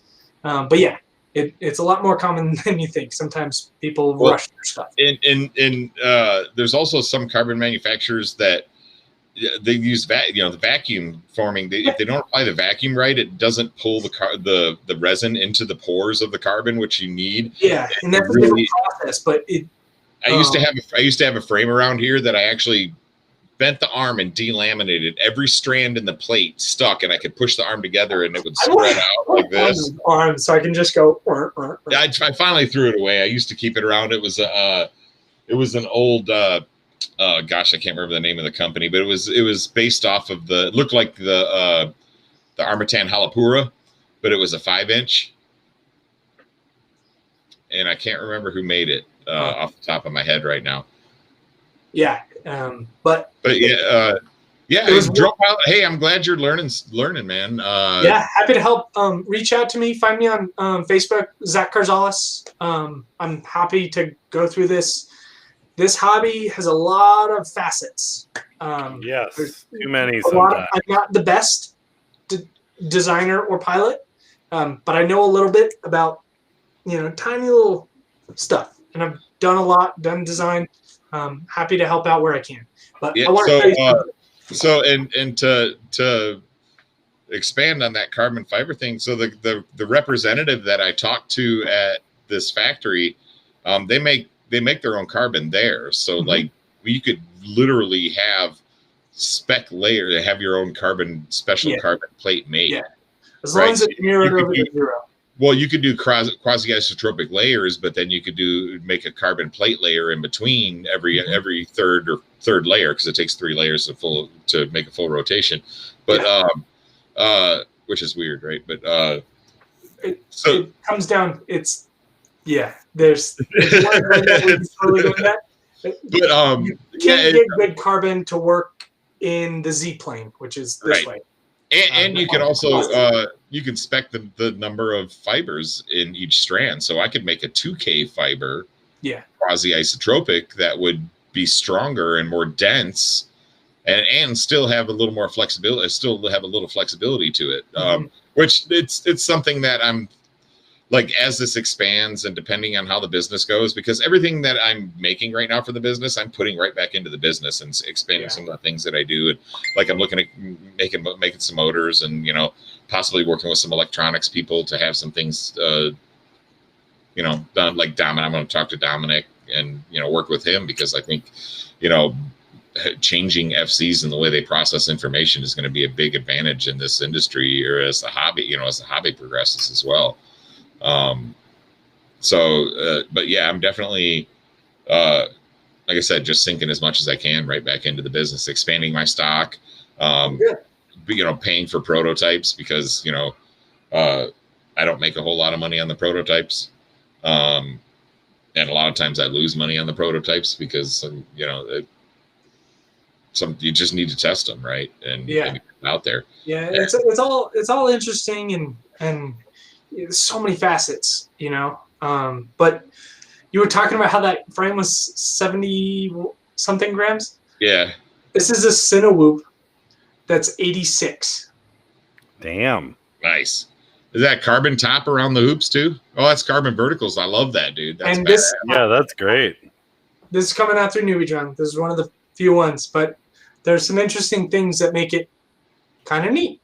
And so I have a vertical arm design that when Carrera brought theirs out, they did such a poor job. I was just like, okay, well, it drove me nuts the way they did awesome carbon management. But their aluminum, the way they structurally put their aluminum in certain places and then bolted it, it was like, you guys are losing the whole purpose of your carbon being in vertical form.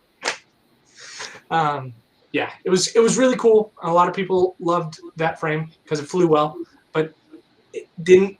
Yeah, it still had some of the interesting issues that race frames have because of your resonant things. Yeah. So now that it seems like the Nemesis HD Micro it's doing really well. A lot of people seem to like the arm protection on there now, and I'm going to transfer the arm protection over to the other micros. It's cool because the more people that see my frames and fly my frames, the more people seem to like them. And I use a lot of feedback from all the customers, and that's why I'm coming out with changing things and coming out with so many different designs right now. I'll tell you what, right now, I want to thank Flywoo for coming out with that hex board, because that thing, as soon as I had this design, this was in my head for like since I made the 5.5 inch hex with Flino, or had Josh, commissioned Josh to make it for me, but we had a lot of input and communications on it. Ever since I made that, I want to make a 3-inch, and it just, the technology wasn't quite there, and hexes were kind of a pain in the butt because only certain flight controllers have 6 ports, and only and I found that if you can't, trying to use a soft serial for a motor port doesn't work very well, and or you get run into some issues. But having that 6-in-1 ESC really made that easy. I mean, I designed this partially because I thought the flight controller was going to be on a separate stack, and I was going to have to run 2 20x20 ESCs, or in the back to run the motors. But as soon as I saw that, I was like, oh, I spent like 8 hours, like got into a freaking design binge and finished it off. And I showed it to Dan, and Dan was like, yes, please. He's like, no, those weren't the words you used. I can screenshot it if you need me. No, he says, I made a reference to having a sexually explicit.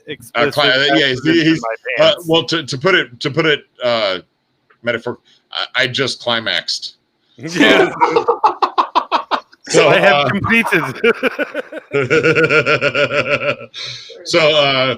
So needless to say, that one was definitely being made as a prototype, even if it was just for me and Dan to build one and fly. Yeah. So, but it seems like it's getting a lot of positive reception. Dude, so many people are asking where to get it, and I'm like, yep, that's yep. You should, if you guys like micros, this was the simplest way I could design it for something like a 16x16, and still have a potential top mount. Okay. How are you? How is that locked into the back there? That's crazy. With magic and elf power. It's pushed on the back like this? Yeah, it just has a small plate. And a knot in the end to keep them from sliding off? Yeah. And if you get the tolerances right, it fits in there so beautifully. But I learned that friction thing. So go watch the Chris Rosser thing. He talks about how the Apex uses friction to dampen certain vibrations. Yeah. I didn't know it, but one of my first frames that I designed for 3-inch was 31 grams, and I wish I could show. It's on my Instagram, but it stood the split camera up like this, and then it had the camera here. But most of it was actually could be fit together with friction fit. So have you ever talked to Star-Lord Quill? No, but badass name. So yeah, he's awesome. Star-Lord's another buddy of mine. He is from Dallas. I've flown. I go up to Dallas every now and again to fly, and he and I communicate a little bit about his. Well, we talked every time I go up there. He'd show me his update. He's got a vertical design race frame that's almost all friction fit. It is really nice and genius. And I keep telling him, dude, I said, let me cut the Star-Lord Express and I'll put it on my webpage for you. And he goes, well, that's a cool idea, but I'm revamping it. I'm just like, okay, again. But he's redesigned it like 3 or 4 times. But he's a really cool dude. He works at a sign shop. He runs CNC machines and printing. And like I said, he's the one that made me this Gank Multirotors banner. I mean, that's awesome. That's just such a cool. I wish I could have like a banner. I mean, I'll tell you, he did me a huge favor on it too, because I'm pretty sure I got it at whatever it would cost if he was going to purchase it. But yeah, he did, like, literally he made it for me. I was like, it'd be really cool to have one of these. And it was right before I was going to Multi-GBIO in 2019. And he's like, dude, I can get that made, like, and have it ready for you tomorrow. And I'm like, what? And I'm like, well, I'm leaving Friday or Thursday. And because I was going to drive up Wednesday night or Thursday night. Or no, it was Tuesday night. Sorry. Anyway, irrelevant. But he's like, yeah, dude. He goes, I'll just ship it to you at FedEx overnight. And I'm like, I'm leaving tomorrow morning, and I was like, can I stop by? And I was like, well, I'm going to leave at 3 a.m, so I'd be getting up there about 6 a.m, so it's still a couple hours before he would get there. And he's like, so I just drove up that night and freaking picked it up. That's awesome. Picked it up right before I went to MultiGP. Oh, I thought I saw him in the chat. It was Mr. Relentless. But yeah, Star-Lord is the faceless man. I know the face. So, dude, I'm very lucky. Like between going to MultiGP.io, my friend Terry and I went up the first year in 2017, and I got to meet Nurk, Bot, a bunch of other people. I got to show. I had just designed the Nemesis 6-inch, so I got Nurk's input on this. Oh, dude. Yeah. With the recessed GoPro. Oh, it's good. So this was in 2017. So I had 30 by 30 mounts in the back for like a flight controller in case you want to put anything else in there. It's a staggered deck, right? So the bottom is recessed. The flight controller screws you can see they're not, so the flight controller screws do not touch the arms at all. You do have to remove the flight controller screws to remove the arm, but I mean, it's not vibrationally linked. The hard part was getting, like, cause I got 18 millimeter standoffs because I wanted to use 5 millimeter arms, but 18 millimeter standoffs for the back and 25 for the front, right? Because I've got a 2 mil carbon plate here. Yeah.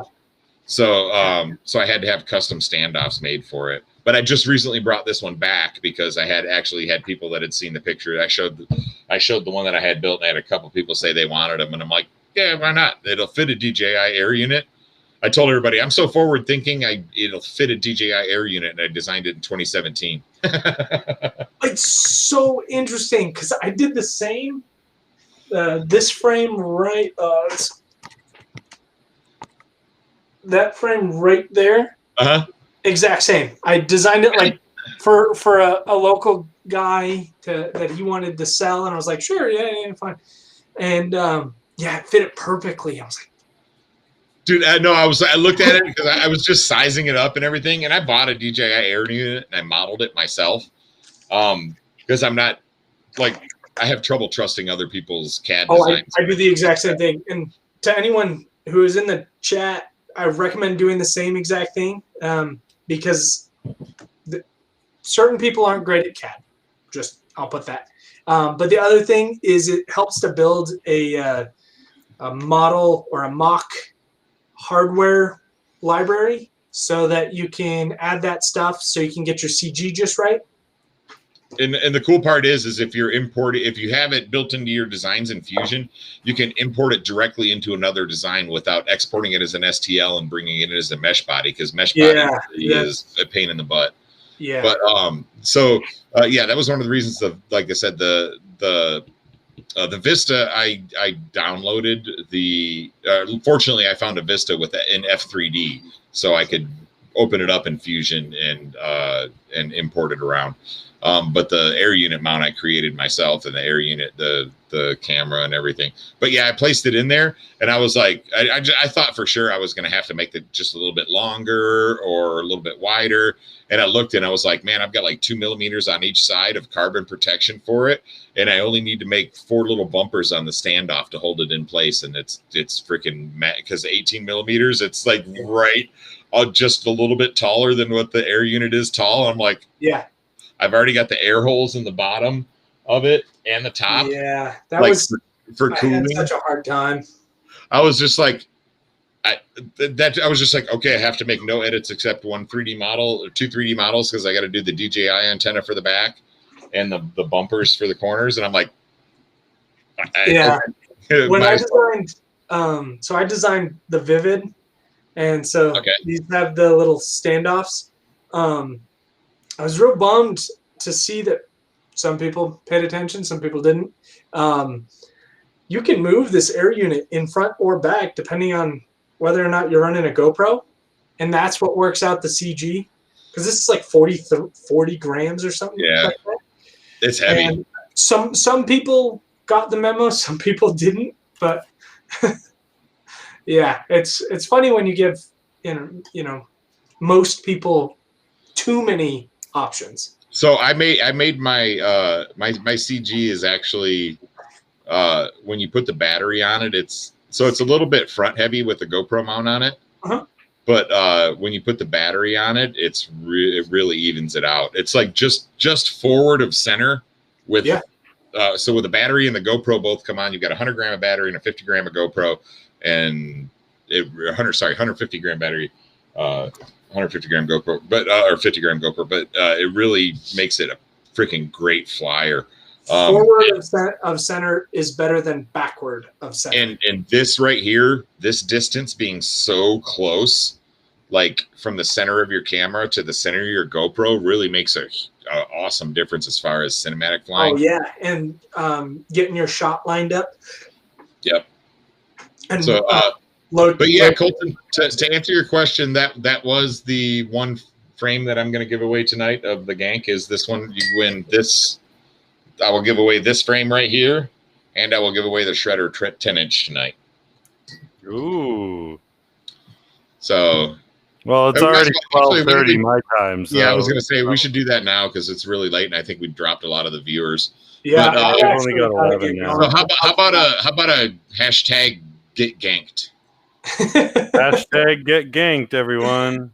No, but yeah, and feel free, reach out to anyone. Thank you very much, guys, for having me on. I really appreciate it. Yeah, dude. Is there anything that you're doing right now that you want to promote before we do the giveaway and take off? No, just take a look at some of the frames I've designed for Newbie Drone. If there's something you like, buy them, fly them. I'm not going to push too much on you because when it comes down to it, people like what they like, and I would rather see someone fly what they have than constantly experimenting. Don't get me wrong. Yep. Buying my, the stuff I design makes me feel good. It helps out Newbie Drone, keeps me doing this. But when it comes down to it, fly what you like. Yeah. Well, and that's the thing. I'm not going to push my frames on anybody. I will like if people ask questions about frames, I drop a link and totally, and say I make very durable frames that are like if you look at the prices of my frames. Mm-hmm. It's totally because I have a job that I support myself that I keep those prices down. Hey, Diatone is cutting the rug from a lot of frame manufacturers.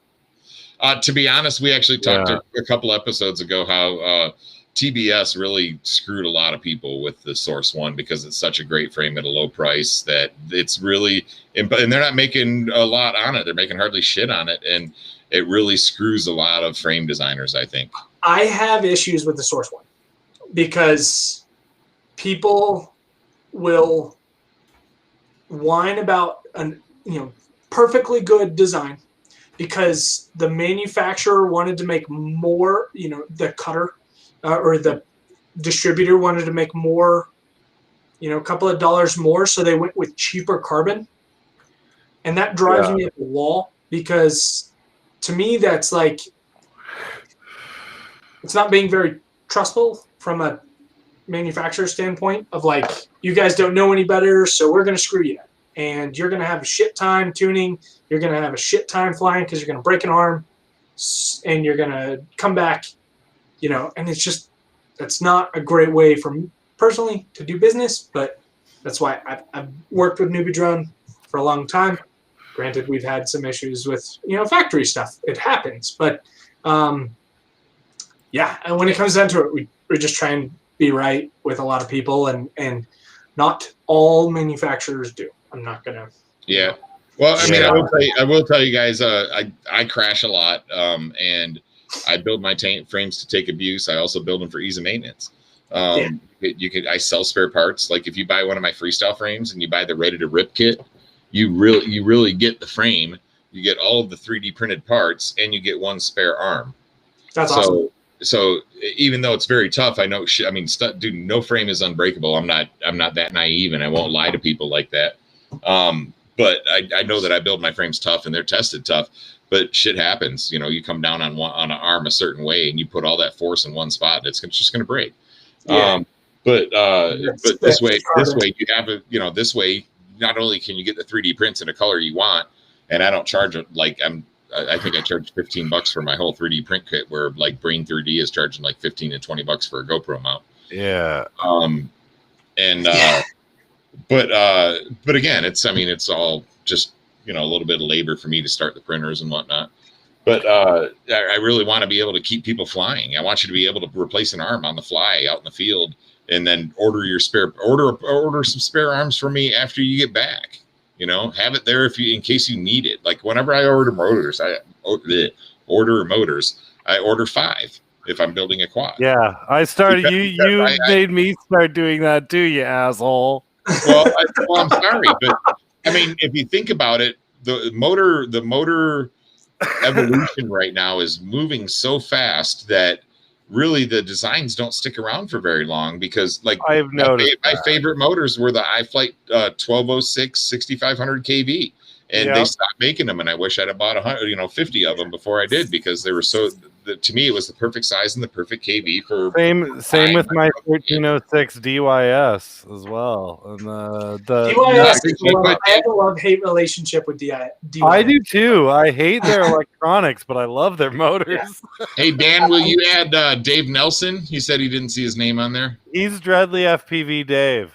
Okay, Dreadly FPV Dave. Okay, he knows.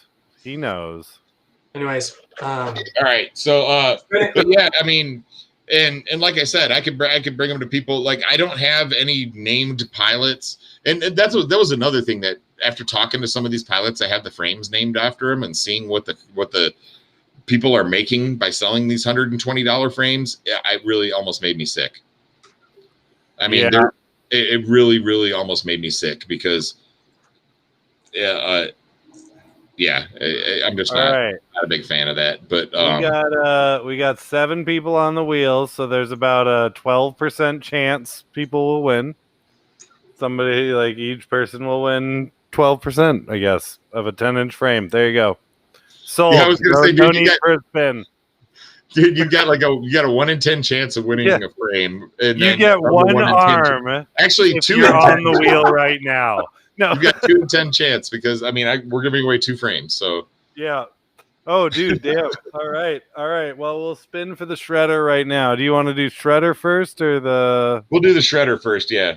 So this is for the Mode 2 shredder 10-inch frame, fresh in a bag, a slightly abused bag because it was in my car for a while. I don't know, man. It is unopened. All of the carbon fiber and hardware stuff is in there from the manufacturer. I do not know how to build it, so don't call me asking. So it's going to be filled with a nice layer of carbon dust. You'll have to Google the interwebs to figure out how it goes together, because I have no clue. But the shredder 10-inch first. That would be you remember Skylar's Brother Hobby Motors? Those are scaled perfectly for that thing. So if anybody's looking for motors, whoever wins, well, we got your back. We know who to call. Because those, what were they, 3120 or something? Something like that, yeah. Yeah, the Brother Hobbies, they were 3118 or 3120, something like that. Something like that. 7-inch motor. That's a speed 7-inch motor. Speedy. I would rock that on a 7-inch for sure. Who do we got? Winner, chicken dinner. Who's it gonna be? I mean, the real lucky person's gonna be the one that wins a gank frame, but. And then the third giveaway will be somebody will win the keys to our hearts. Uh-oh. Is it Rat or Relentless? I think it's gonna be Rat. Rat. It's Rat. Well done. You just won a 10-inch shredder. Congratulations. A rare, very rare. I mean, like hardly anybody knows that Mode 2 made a freestyle frame. That's how I know. Like, and thank God you're not buying 10-inch props from years ago. Yes. Yes. Make sure you buy the glass ones. It used to be. Make sure you buy the glass ones so that they break when you look at them wrong. And Rat, when you build it, we're gonna show your flight video on the stream for sure. Damn right. All right, so gank frame. Rat has been removed. This is for the OG Nemesis with the purple prints. Don't ask me for other colors. This is what it's coming with. I'm gonna disassemble it to fit in the bag. Damn. And then it'll get sent out. So yeah, this is the one I put. There's 12 press nuts. So I actually designed a 3D printed piece that goes over the press nuts and spaces the flight controller perfectly from the frame to help it. So because I figured people were going to have a hard time finding this size spacer. Yeah. I designed M2 press nuts that are a fourth of the weight of the M2 press nuts that you can find most other places. Oh, nice. They got half the people saying, "Man, I'm glad I don't have to build a 10-inch." Don't worry, Dominic, you're on there. 10-inch. That's funny. Dominic Clifton dropped a get ganked. Yeah, he's already on there. Let's see, just making sure. Dominic Clifton, yeah. 12. You're the yellow one. Press nuts drone pilot. Press PREES. Yeah, there you go. PREE. No, PRS. Everybody loves a little bit of breast nuts, you know. Yes, breast nuts are my favorite. All right, so I'm gonna spin again because now there's a 1 in 6 chance that you'll get the OG Nemesis. Oh, 608 just dropped a get ganked. Is he on there? 608 just caught me. Ooh. Ooh, I don't know if I should allow that. Oh, throw him on there. It's so easy. Okay. 608. I hit shift at the wrong time. So this is a 6-inch frame. It's a little chunky for 5-inch props, but 5.5 and 6-inch both work really well. 6 inches. You have 24 size stator motors that are pretty easy to get now. Yeah. I have some 2405 currently mine. Fantastic for 6-inch. So what I put on there on my original build here, let me grab it. So this is the OG Nemesis. This is actually the original one. I have not broken anything on it yet. So this is the OG Nemesis that was made through Flynoceros. Flynoceros actually carried these on his site with a warranty. That's how Bruno, you're not too late. Hashtag get ganked. Yeah, Bruno, hashtag get ganked. But so this is the OG Nemesis that I designed and was carried through Flyno. And I have 2307 2500 kV motors on it. And they work pretty well. So these are the FPV as fuck motors that we kind of all collaborated on and had made. That's awesome. And again, this is the same motor manufacturer that I'm going to have my motors made from, but they're super still, dude, these things have been beat to crap. I've actually only broken one, and because I lost motor screws and the prop and the motor came off and twisted the motor so much that it yanked the wires right out of the motor. Oh no. But other than that, dude, I crashed into an I-beam underneath a small walk bridge at a park here, a big freaking talking 12-inch steel I-beam. And it just takes the freaking abuse, man. And the one that I cut, and this one that I cut is even stronger because it has a 3 millimeter lower front and a 3 millimeter top plate, where the Flyno version only had 2 millimeter carbon on both. Yeah. You should spin it.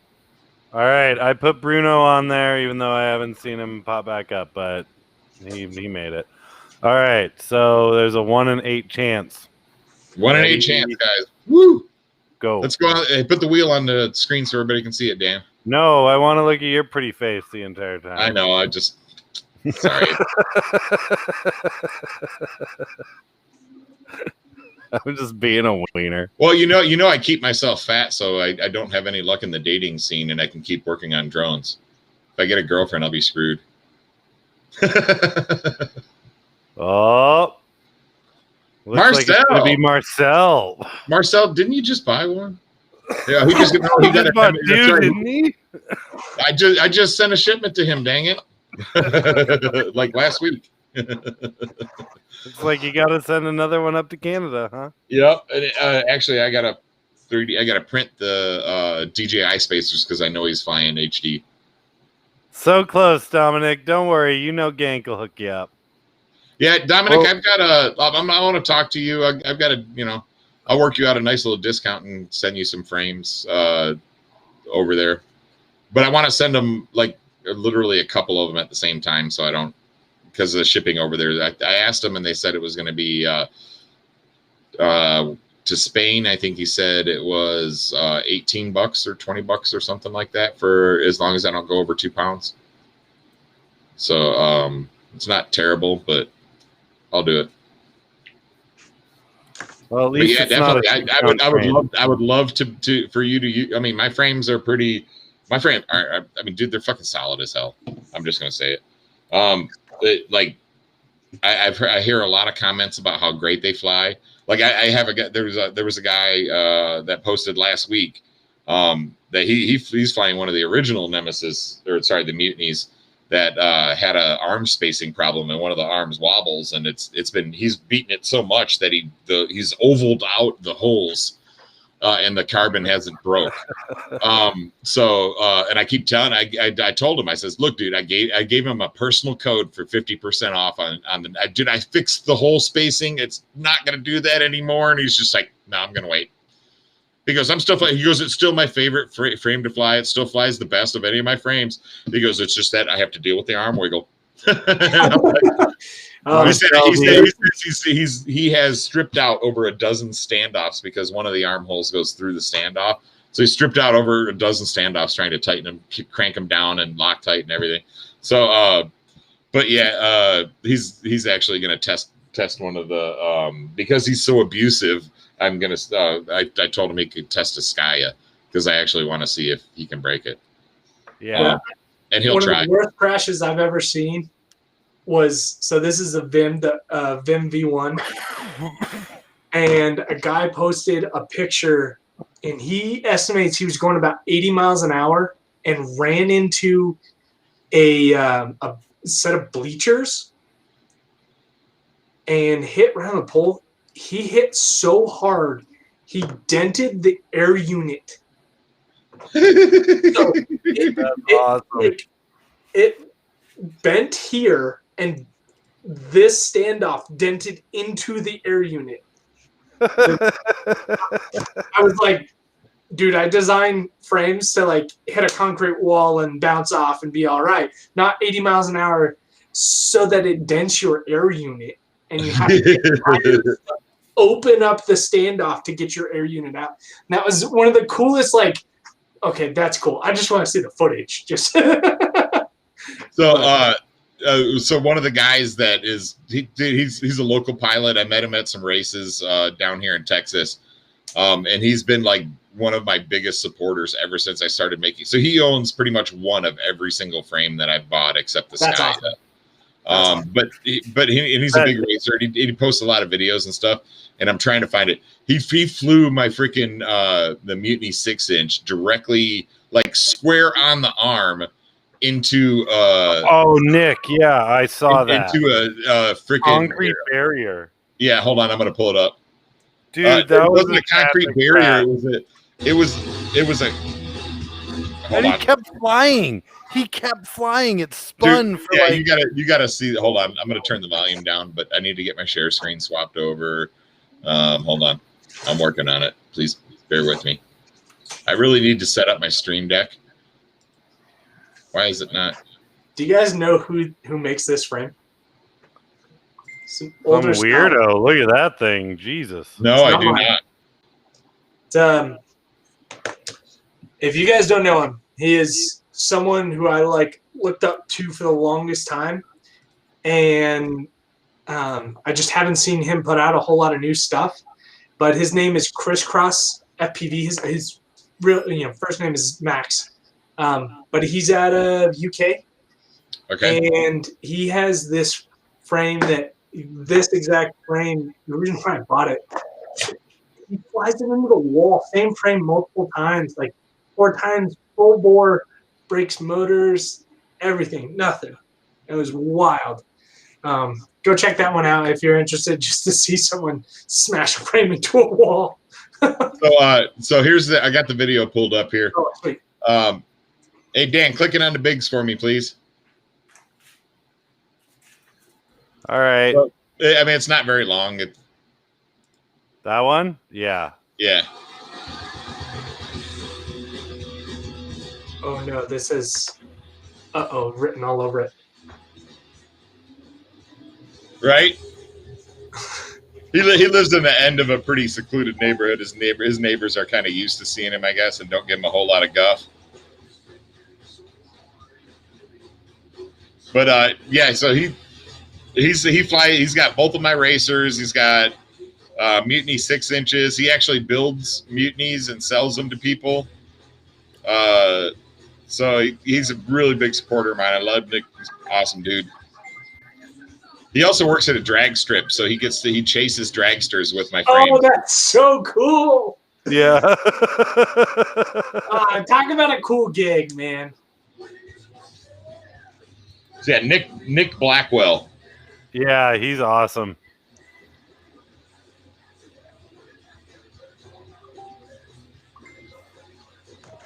Oh, I'm still trying to figure out where he's one of these ones. This is like when he hit that dude. When I saw that clip, I just I felt it. I felt it like when you're climbing the pole or the rope in gym and you feel it in your gut. You're just like, I felt that hit, and I was like, oh. Why are we skipping? Don't start skipping on me, Facebook. Ah, come on. Ah, Facebook. Don't do it. My internet's still good. Did he post it to YouTube at all? So I accidentally clicked on the full video. Oh. Is this it right here? No, it's coming close. Damn it, I don't know. I thought it was a red pillar. It is. Facebook is gonna. I clicked on I want to see this now. I'm invested. I know. I'm like, it's driving me nuts. Hold on, let me refresh it. It's crazy because my internet's going and my. Let's get it up here. Where were we?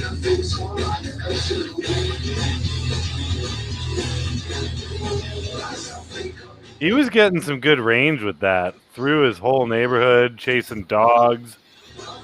Yeah, I don't think he uses crossfire either. Don't tell me he's an R9 guy. He always puts tunes on it too. He's probably I was an R9 guy until the Axis switch over. Then I was like, fuck. Yeah, that's what I mean. I feel bad for him. Dude, and I donated my R9 to a regular viewer of our show.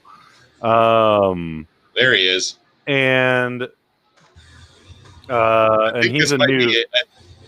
I think it's coming up. Yeah, it is. And he's kind of a noob.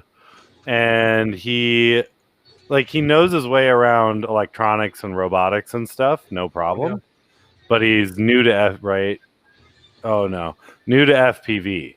And so I donated, gave him a bunch of stuff that, I built a quad for him and sent him an R9 module and a couple R9 receivers. And the ones that were bound did fine. But he went to buy some new ones, and no one sold the ACCST ones. Oh no! And so he bought four or five R9 receivers, which aren't cheap. And there it is. Did y'all see it? Ouch! Rewind that right here after the big power loop. Check this out. Watch. It's after the dive. Right here. He's gonna do it. Oh, yeah, he comes out of the backyard and right into it. Yeah, right here. Watch. Square on the arm, dude. That similar style hit is the reason why, a lot of people question why I only use 3 motor bolts. Yeah. In the design. So You haven't seen the design of my arms because I haven't pulled one out. Let me. Oh, you have your style arm reminds me of the old Schizo. Squish decks, yeah. where the Schizo had like the sunburst, and you kind of have that same kind of concept as well going. So I don't know who well, did it that's first, but well, lots of motor protection. well, that's the old. So the old style arm is this for the mutiny, but the so when I built the arms, I built them so they come together like this. Yeah. And then it's slotted. So they're butted up against each other and held on by both the screw holes and the slots. Yep. So it really is a strong design. And if you'll notice, I do an offset X, what I call an offset X. It's not a true X. It's not a squished. It's really because it's spaced out so far. It allows me to bring my arms out wider, which gets less props in view and easier, like a shorter distance between where the arms attach in the front. And I can just get barely any props in view. Yeah. But and then I use this arm plate on the bottom here to do the attachment, so you can still access the flight controller screws. And it's really, you don't need a full bottom plate to hold those arms down. It makes for a stiffer. You probably have less resonance issues than other because your arms are short. Yes. Well, I have. What are you watching? What are you watching? Russell Brand? Yeah, dude. It, like mixed video. Facebook turned me directly into Russell Brand. What is related to Nick Blackwell's video flying into his brick wall? But yeah, maybe a Russell Brand video. But what I was saying was, so you can see my arms aren't really as much of an X, and I stretch the distance. So this this bottom arm here goes off like this, and it's parallel. I mean, obviously, but it's not. It's way offset, and it's a little unique that way. And for the racers, I do the same. I use the same angle, and it really works out pretty well. Except I do it a little differently. I use this sandwich plate. You can see this is one of the older racers, so it's got a little bit of a design thing. But it uses a sandwich plate. I don't know if you can see it on top that just barely goes over the two arms. And then it gives me more depth for the stack without going more than 20 millimeter tall on the standoffs.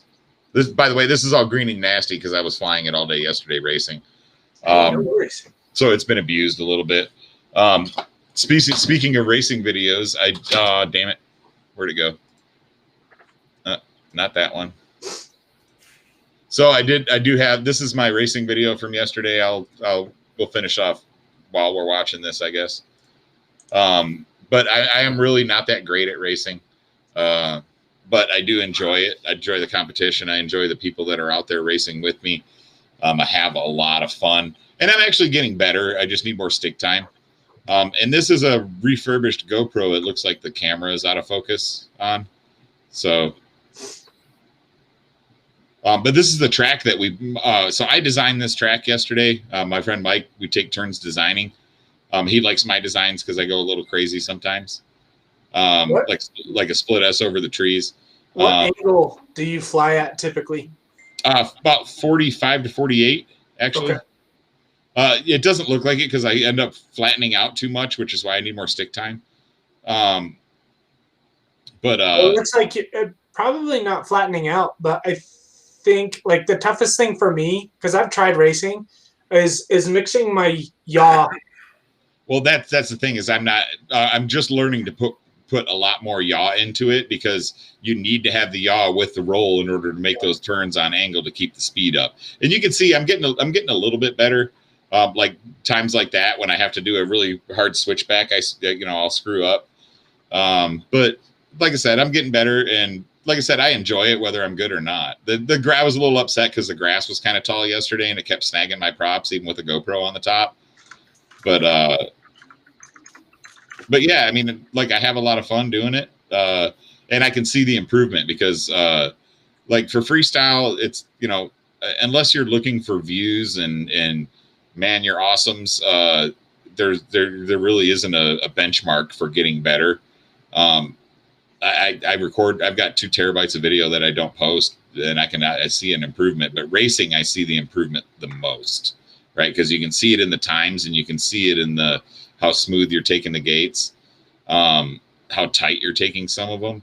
You know, and just the progression throughout the day. Night, like Dominic. Have a good night, man. Yeah, so I crashed into a tree there, dropped to the ground, get back. I think I got back up and flew after that. But dude, my frames are tough. I hit all kinds of shit. But that was part of the reason I started designing frames, because like I said, I was improving other people's designs. And my friends are just like, dude, what's the point? Just make your own frame from scratch and fly it. I'm like, okay. So I did. And then I started flying it, and people started looking at them like, hey, what frame is that? And I was like, oh, it's just something I designed. Started a couple of friends, Nick being one of them. Nick was one of the first people to buy one of my race frames. But, you know, it's just for me, in the confidence of flying my own frame, knowing that there's a very little chance that I'm going to break it, you know, has really improved my flying. So, and I'm actually, this is towards the end of the day, so I'm actually not doing too bad, except for, you know, when I go like that. But, you know, and it takes me longer to learn the lines on a track than it does other people, and that's something that I need the more stick time for. Yeah, that would be my problem as well. Because a lot of the races that I run, like if I go up to Dallas runs so many racers, they don't do a whole lot of practice rounds.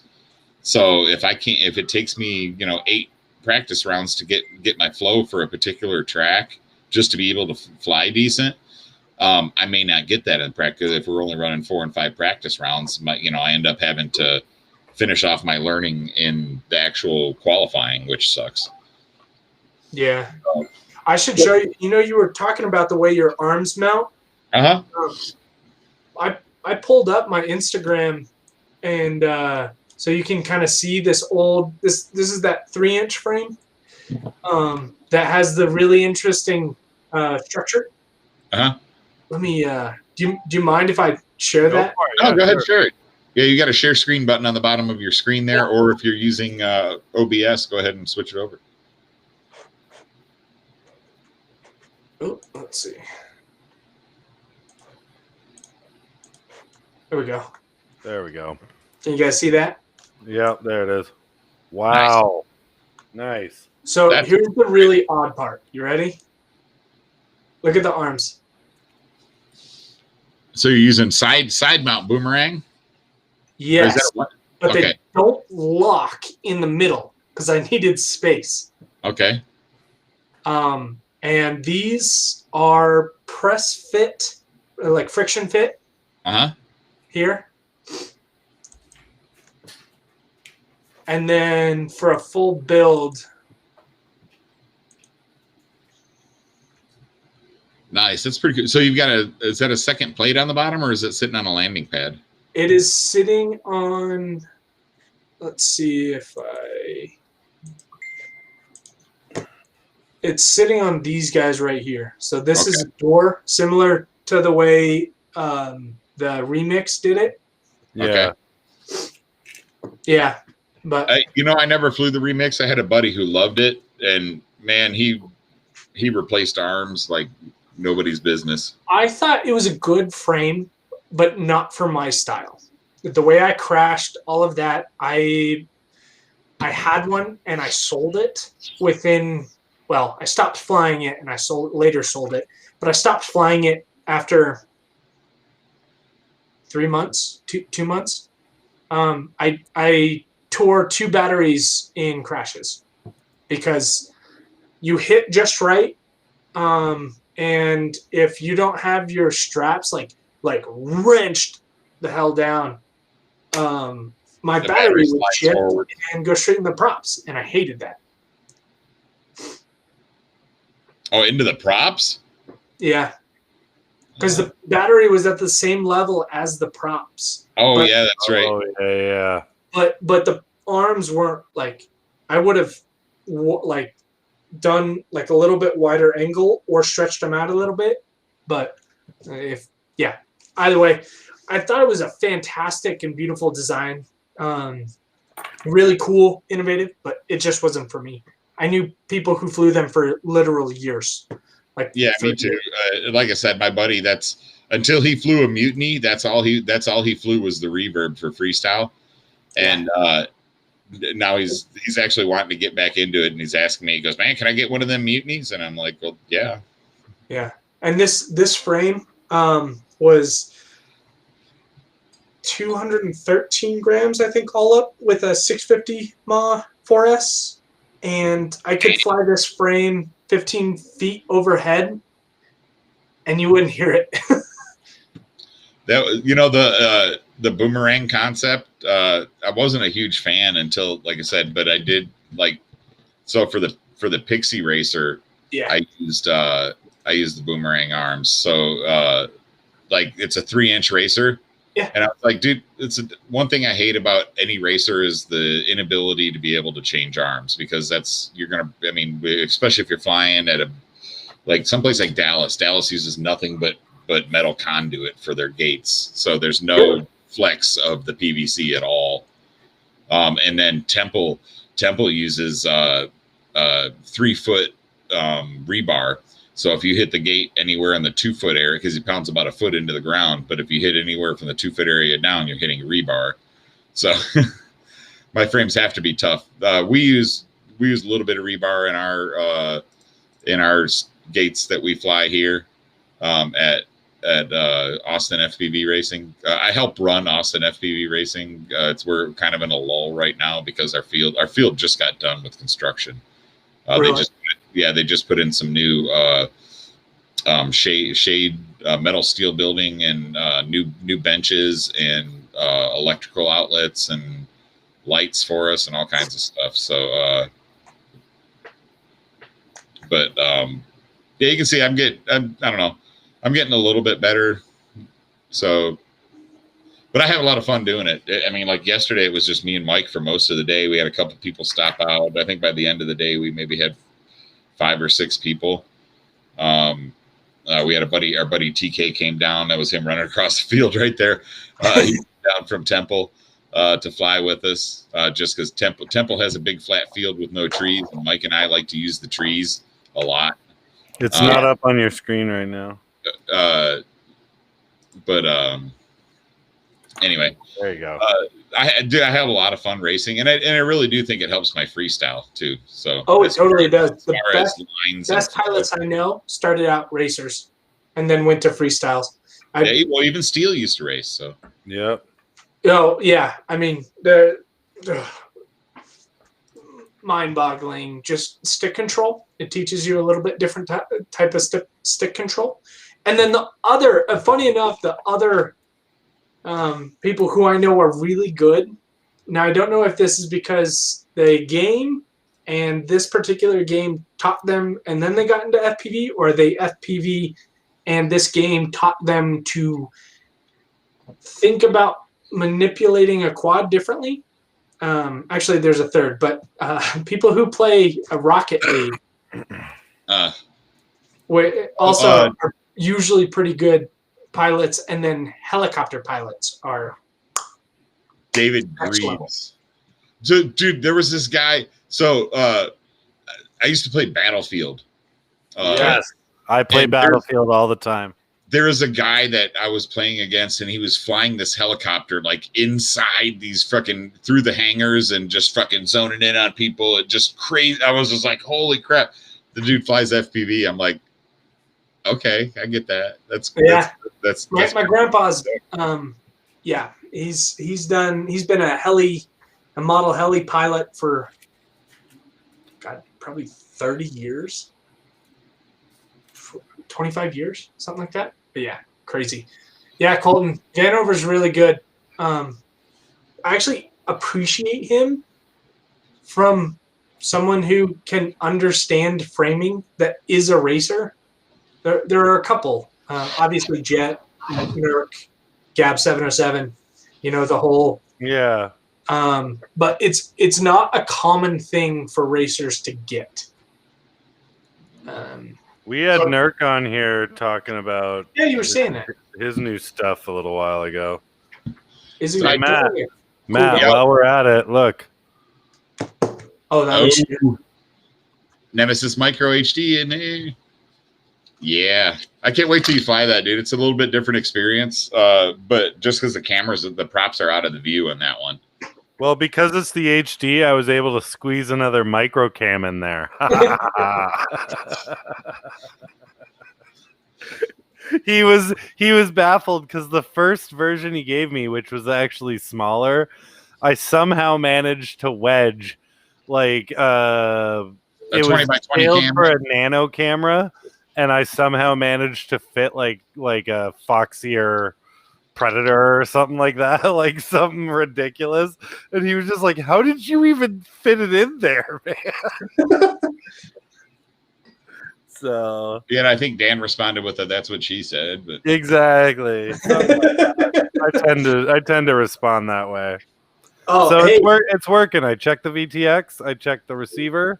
I'm gonna bind it to my brand new Jumper T Lite, which apparently Matt accidentally ordered today. yeah, I had one in my cart at freaking RDQ from a previous. I was thinking about getting one. Searching, yeah. I decided not to. Apparently, you didn't decide not to because apparently it was still in my cart, and I didn't look at my freaking cart decided. when I checked out. But I checked out, and I was like, man, that price seemed a little high. And I went back and looked, and I was like, son of a bitch. So yeah, 2 batteries for $217. What? Well, if you fly the DJI drone, yeah. Yeah. 2 props for the DJI drone, $714. So if anybody's looking for a Jumper T Lite, I might have one for sale here soon. I actually just got it, and I'm not gonna lie, I freaking love it. I bound that newbie drone, the espresso motor whoop to it, and I cruised it around in my backyard for a bit. And like I'm an older school QX7 type, you know. Like I have a QX7, it's got Crossfire. I'm going to keep that QX7 because there's nothing wrong with it. I just wanted a game style as well. But I also fly a lot of giants, like the big Cinema X8s and stuff, and they're all on the Radiolink long-range systems. So the fact that the Jumper can bind to Radiolink really makes me happy. So now I can consolidate all my big rigs and my small rigs into one controller, at least for testing, if not for flying. I'm old school, man. This is old trusty.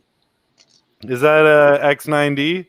X9D Plus. Yeah, I've got old trusty, man. This thing was 5 years old when I bought it. Yeah, I've got the ACCST QX7 with actually a brand new Crossfire module in it. So really? That was courtesy of a Christmas. My Lite is still going strong. Nice. Actually. So you guys will dig this. I know we're always running long again, but who cares, man? I'm not even tired. Well, you guys were talking about 3D helis. So yesterday at the field, a couple of my friends are out there. No. Flying 3D helis. I've got a gimbal cam, and obviously I haven't learned how to keep my finger out of it. Am I playing this slow? I think I recorded this in slow motion. Holy crap! So were they flying gates here? No, not with the helis. God, I would love to see heli racing. No, but you can see we set our gates back off the runway so plane guys and the heli guys can fly as well, and we take breaks. Yeah, we take breaks. Zach, the heli guys fly.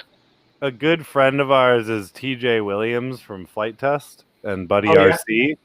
And I don't know if you know this, but Buddy RC is pretty much OMP Hobby, so Ohio Model Products. Oh, I didn't know that, actually. They do all the 3D helis and Blade and the M1 and the M3 and all those crazy ass helis that.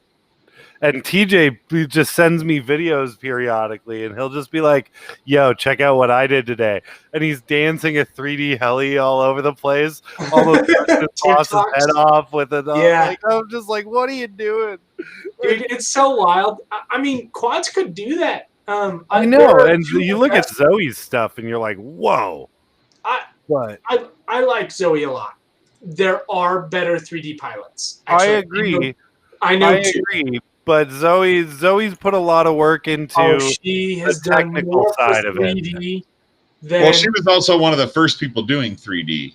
Yeah. She saw what it could be, and dynamically, awesome. So cool. Now I actually followed. I know you probably did too, Zach. I actually followed a lot of her journey through the coding and programming side of it and the actual technical side of it. Yeah, and she pushed a lot of boundaries on that side, and that's where I'll give the biggest credit to Zoe for. No, like and she really what it pushed comes down to, she took her side of the tech as far as she could. Yes. And then BL Helly started shitting on her. And her partner shit on her too. Dude, well, did you hear what happened? No. I mean, I know the story. We don't have to rehash it. But what I meant by that was she pushed her tech to the edge of BL Helly working with 3D. And now it's a hardware BL Helly issue. Because MOSFETs aren't really designed firmware and the ESC firmware and also the Betaflight firmware to work extremely well at the transition. So I have two 3D pilots that I'm pretty good friends with here in Colorado. One is Tony, the other one is Van, and they talk about that constantly. It's an interesting problem for sure because it comes down to the way MOSFETs work is not great for what you want or makes sense actually for 3D. Has there been any talk into looking into other forms like NFETs or anything like that? Because there was that one. What? I can't personally talk about that one. Oh, okay. Copy that. There are. My buddy Lance was bringing it up at one point, and he's not even in RC. He's just an IT guy that there built, are like, better options. Yeah. But it comes down to manufacturers' access to it and acceptance of hardware. I'm just more asking in terms of would a change in the FET design or a change in FET in general, or hell, not even a FET. But here's the thing: would that be faster, or would that be able to keep up with it can be solved hardware. So okay. Well, you need the firmware to work with it. Yes. Yes. So you either need to optimize the firmware to some level. At least that area is that's me going right up to the knowledge that I have regarding that stuff. I just know that it needs to be optimized a little bit for those utilities. Or now I've gone through a different path to fix it. Or you can just change your hardware a little bit to better quality MOSFETs, but this accepted area of most boards don't always work well with it. CL Racing, they had that beautiful, true, full-size double MOSFET FETs that they used. Yeah. Those are awesome. Arguably some of the best MOSFETs you can buy. But they're more expensive. And as a result, it's harder to make an all-in-one board with. And it's harder to put on something like an F3 ESC. So yeah. There are ways to do it. It's just acceptance. Are people willing to pay $5 more, $10 more for a higher quality thing and progress the hobby? Or are you going to buy cheap? And I think there are people that will, but the market will be a lot slimmer than the entire hobby. Well, and that's where I think education helps so much. You tell them, hey, this is why you need to demand this from me. Unfortunately, it's going to take it getting into the hands of an influencer and them saying that it's great. Yes. Someone who has look at how hard it was to find those 8-blade props after Nurk did a video on 8-blade props. Oh, I know. Dude, I was so lucky he messaged me for like when he did that, because I got on that train so fast and I bought up like 3 or 4 packs, and then they're really cool boom, for the novelty, but for the most part, I did a 64 blade X8 Nemesis 3-inch, the little 3-inch X8. I'm surprised someone hasn't made a damn like ducted thing to attach to a quad to like do a different version of the rotor like rider. A turbine. Yeah. Dan and I talked about that on the X8 because he wanted something to land on. So making a duct that extended down into little landing pads that would help him land with the X8. You can see it's pretty precarious. You just got to hover low and turn the to disarm right now. Yeah, and if you get too low, if you watch Matty Blunt's newest video, he just came by to visit. And so he was here at my house and checking out the workshop. And I showed him the X8 and I hovered it in the backyard. I saw that one. Yeah, I watched that one. I have a little piece of cardboard that I like to land on, and I hovered it down, and I hovered it slightly too low, and the air mode kicked in, and a slight little pulse made it go. And I was like, God damn it! Yeah, I wish. There's so many things I want to make happen, but there's. we may have to have you on here for another episode, Zach. I mean, I've certainly enjoyed it. Running 4.5 constantly. And we will too, and that's the problem. I mean, we've still got 8 viewers, which is ridiculous. And she's a night shift nurse, so I might be in a different room next time if that does happen. I've got to actually move my office to this wall is a shared wall with our bedroom. She gets so pissed off at me. She's not here right now, but well, we'll figure out a scheduled time at some point. I think we definitely do need to cut it off soon, but this has been epic. This has been a 4-hour stream. I love it. This guy needs to get up. I can talk shop all day long, but if you guys want to end it, I would love to show you two get your input on this interesting frame that I can't show. After would be awesome. Yeah. We'll call it out now. Hey guys, thank you very much for watching Optimized Drone. We still have fucking 8 viewers right now, so dude, that's crazy. That's wicked. It's 1:20 in the morning here on the East Coast. Hey, you guys seriously reach out. If any of this interested you, by any means, reach out. Happy to help. If you guys need Zach's contact, I got him on Facebook, and we've got this on the Facebook page as well. So check it out. Check out our merch store.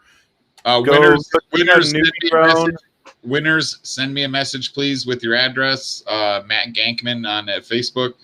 I need your addresses to be able to ship out said frames. I will get them out by Wednesday. Drone Pilot says you should definitely come back. It's been a good stream. Yeah, well, I appreciate that. I'm glad someone thinks I have interesting things to say. Dude, honestly, to be honest, it's really awesome to have people like I think way too deep about some of this stuff sometimes, and it's really awesome to have somebody else that also thinks deeply about it. I have an engineering brain. I'm not. I don't have a college education, but I was trained. I worked on electronics from the time I was 10. My parents bought me build my own radio kits and robot kits. Don't undersell yourself. Just stop right there. You're smart. This whole thing started because. I hear a lot of people say that same thing. Some of the smartest engineers I've ever met. No college education. It's all right. If you can find a book or a YouTube channel or something, your source of information, all that college education teaches you is just how to learn. Yep. Exactly. That's it. That's the problem I have with colleges nowadays is they don't teach you how to learn. They teach you what to learn. And it's really not, I don't think in engineering schools, less so than most other schools. Yeah. Engineering schools, that's their whole job is to teach you how to learn. Right. But I notice a lot of other schools when you start getting into some of the other degrees that they just teach you what you need to learn. And it's not good. I don't think it's good for the burgeoning engineering community. Engineering schools are less likely to do this, but I think engineering as a whole, like from a mechanical side, I think it will shift. This is a whole nother topic, but I think it'll shift more towards trade school. Same way Google is saying, hey, we can teach you what you need to know in 6 months. Yeah. And we'll hire you. Boom. Exactly.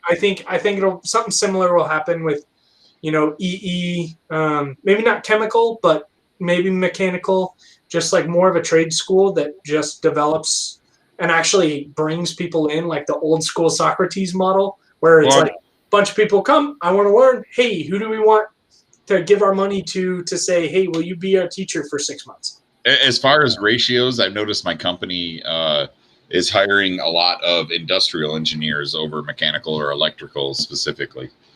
Mechanical's a little broad.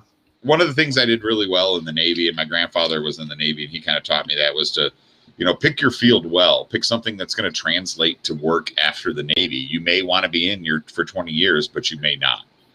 And that's what I did. I picked something that had digital communications, analog communications, servos, synchros, gyros, motors. Like we were working on 400 volts, 400 hertz motors. Crazy crap. I picked something that related well. And then when I got out, I was looking for jobs that I knew would be around and I wouldn't have to jump. And I was like, well, semiconductors aren't going anywhere. If anything, there's going to be more and more and more and more of them. And that was a wise choice on my part. Right. All right, guys. Have a good night, everybody. All right. Take it easy. Thank you so much for having me. All right. Later, guys.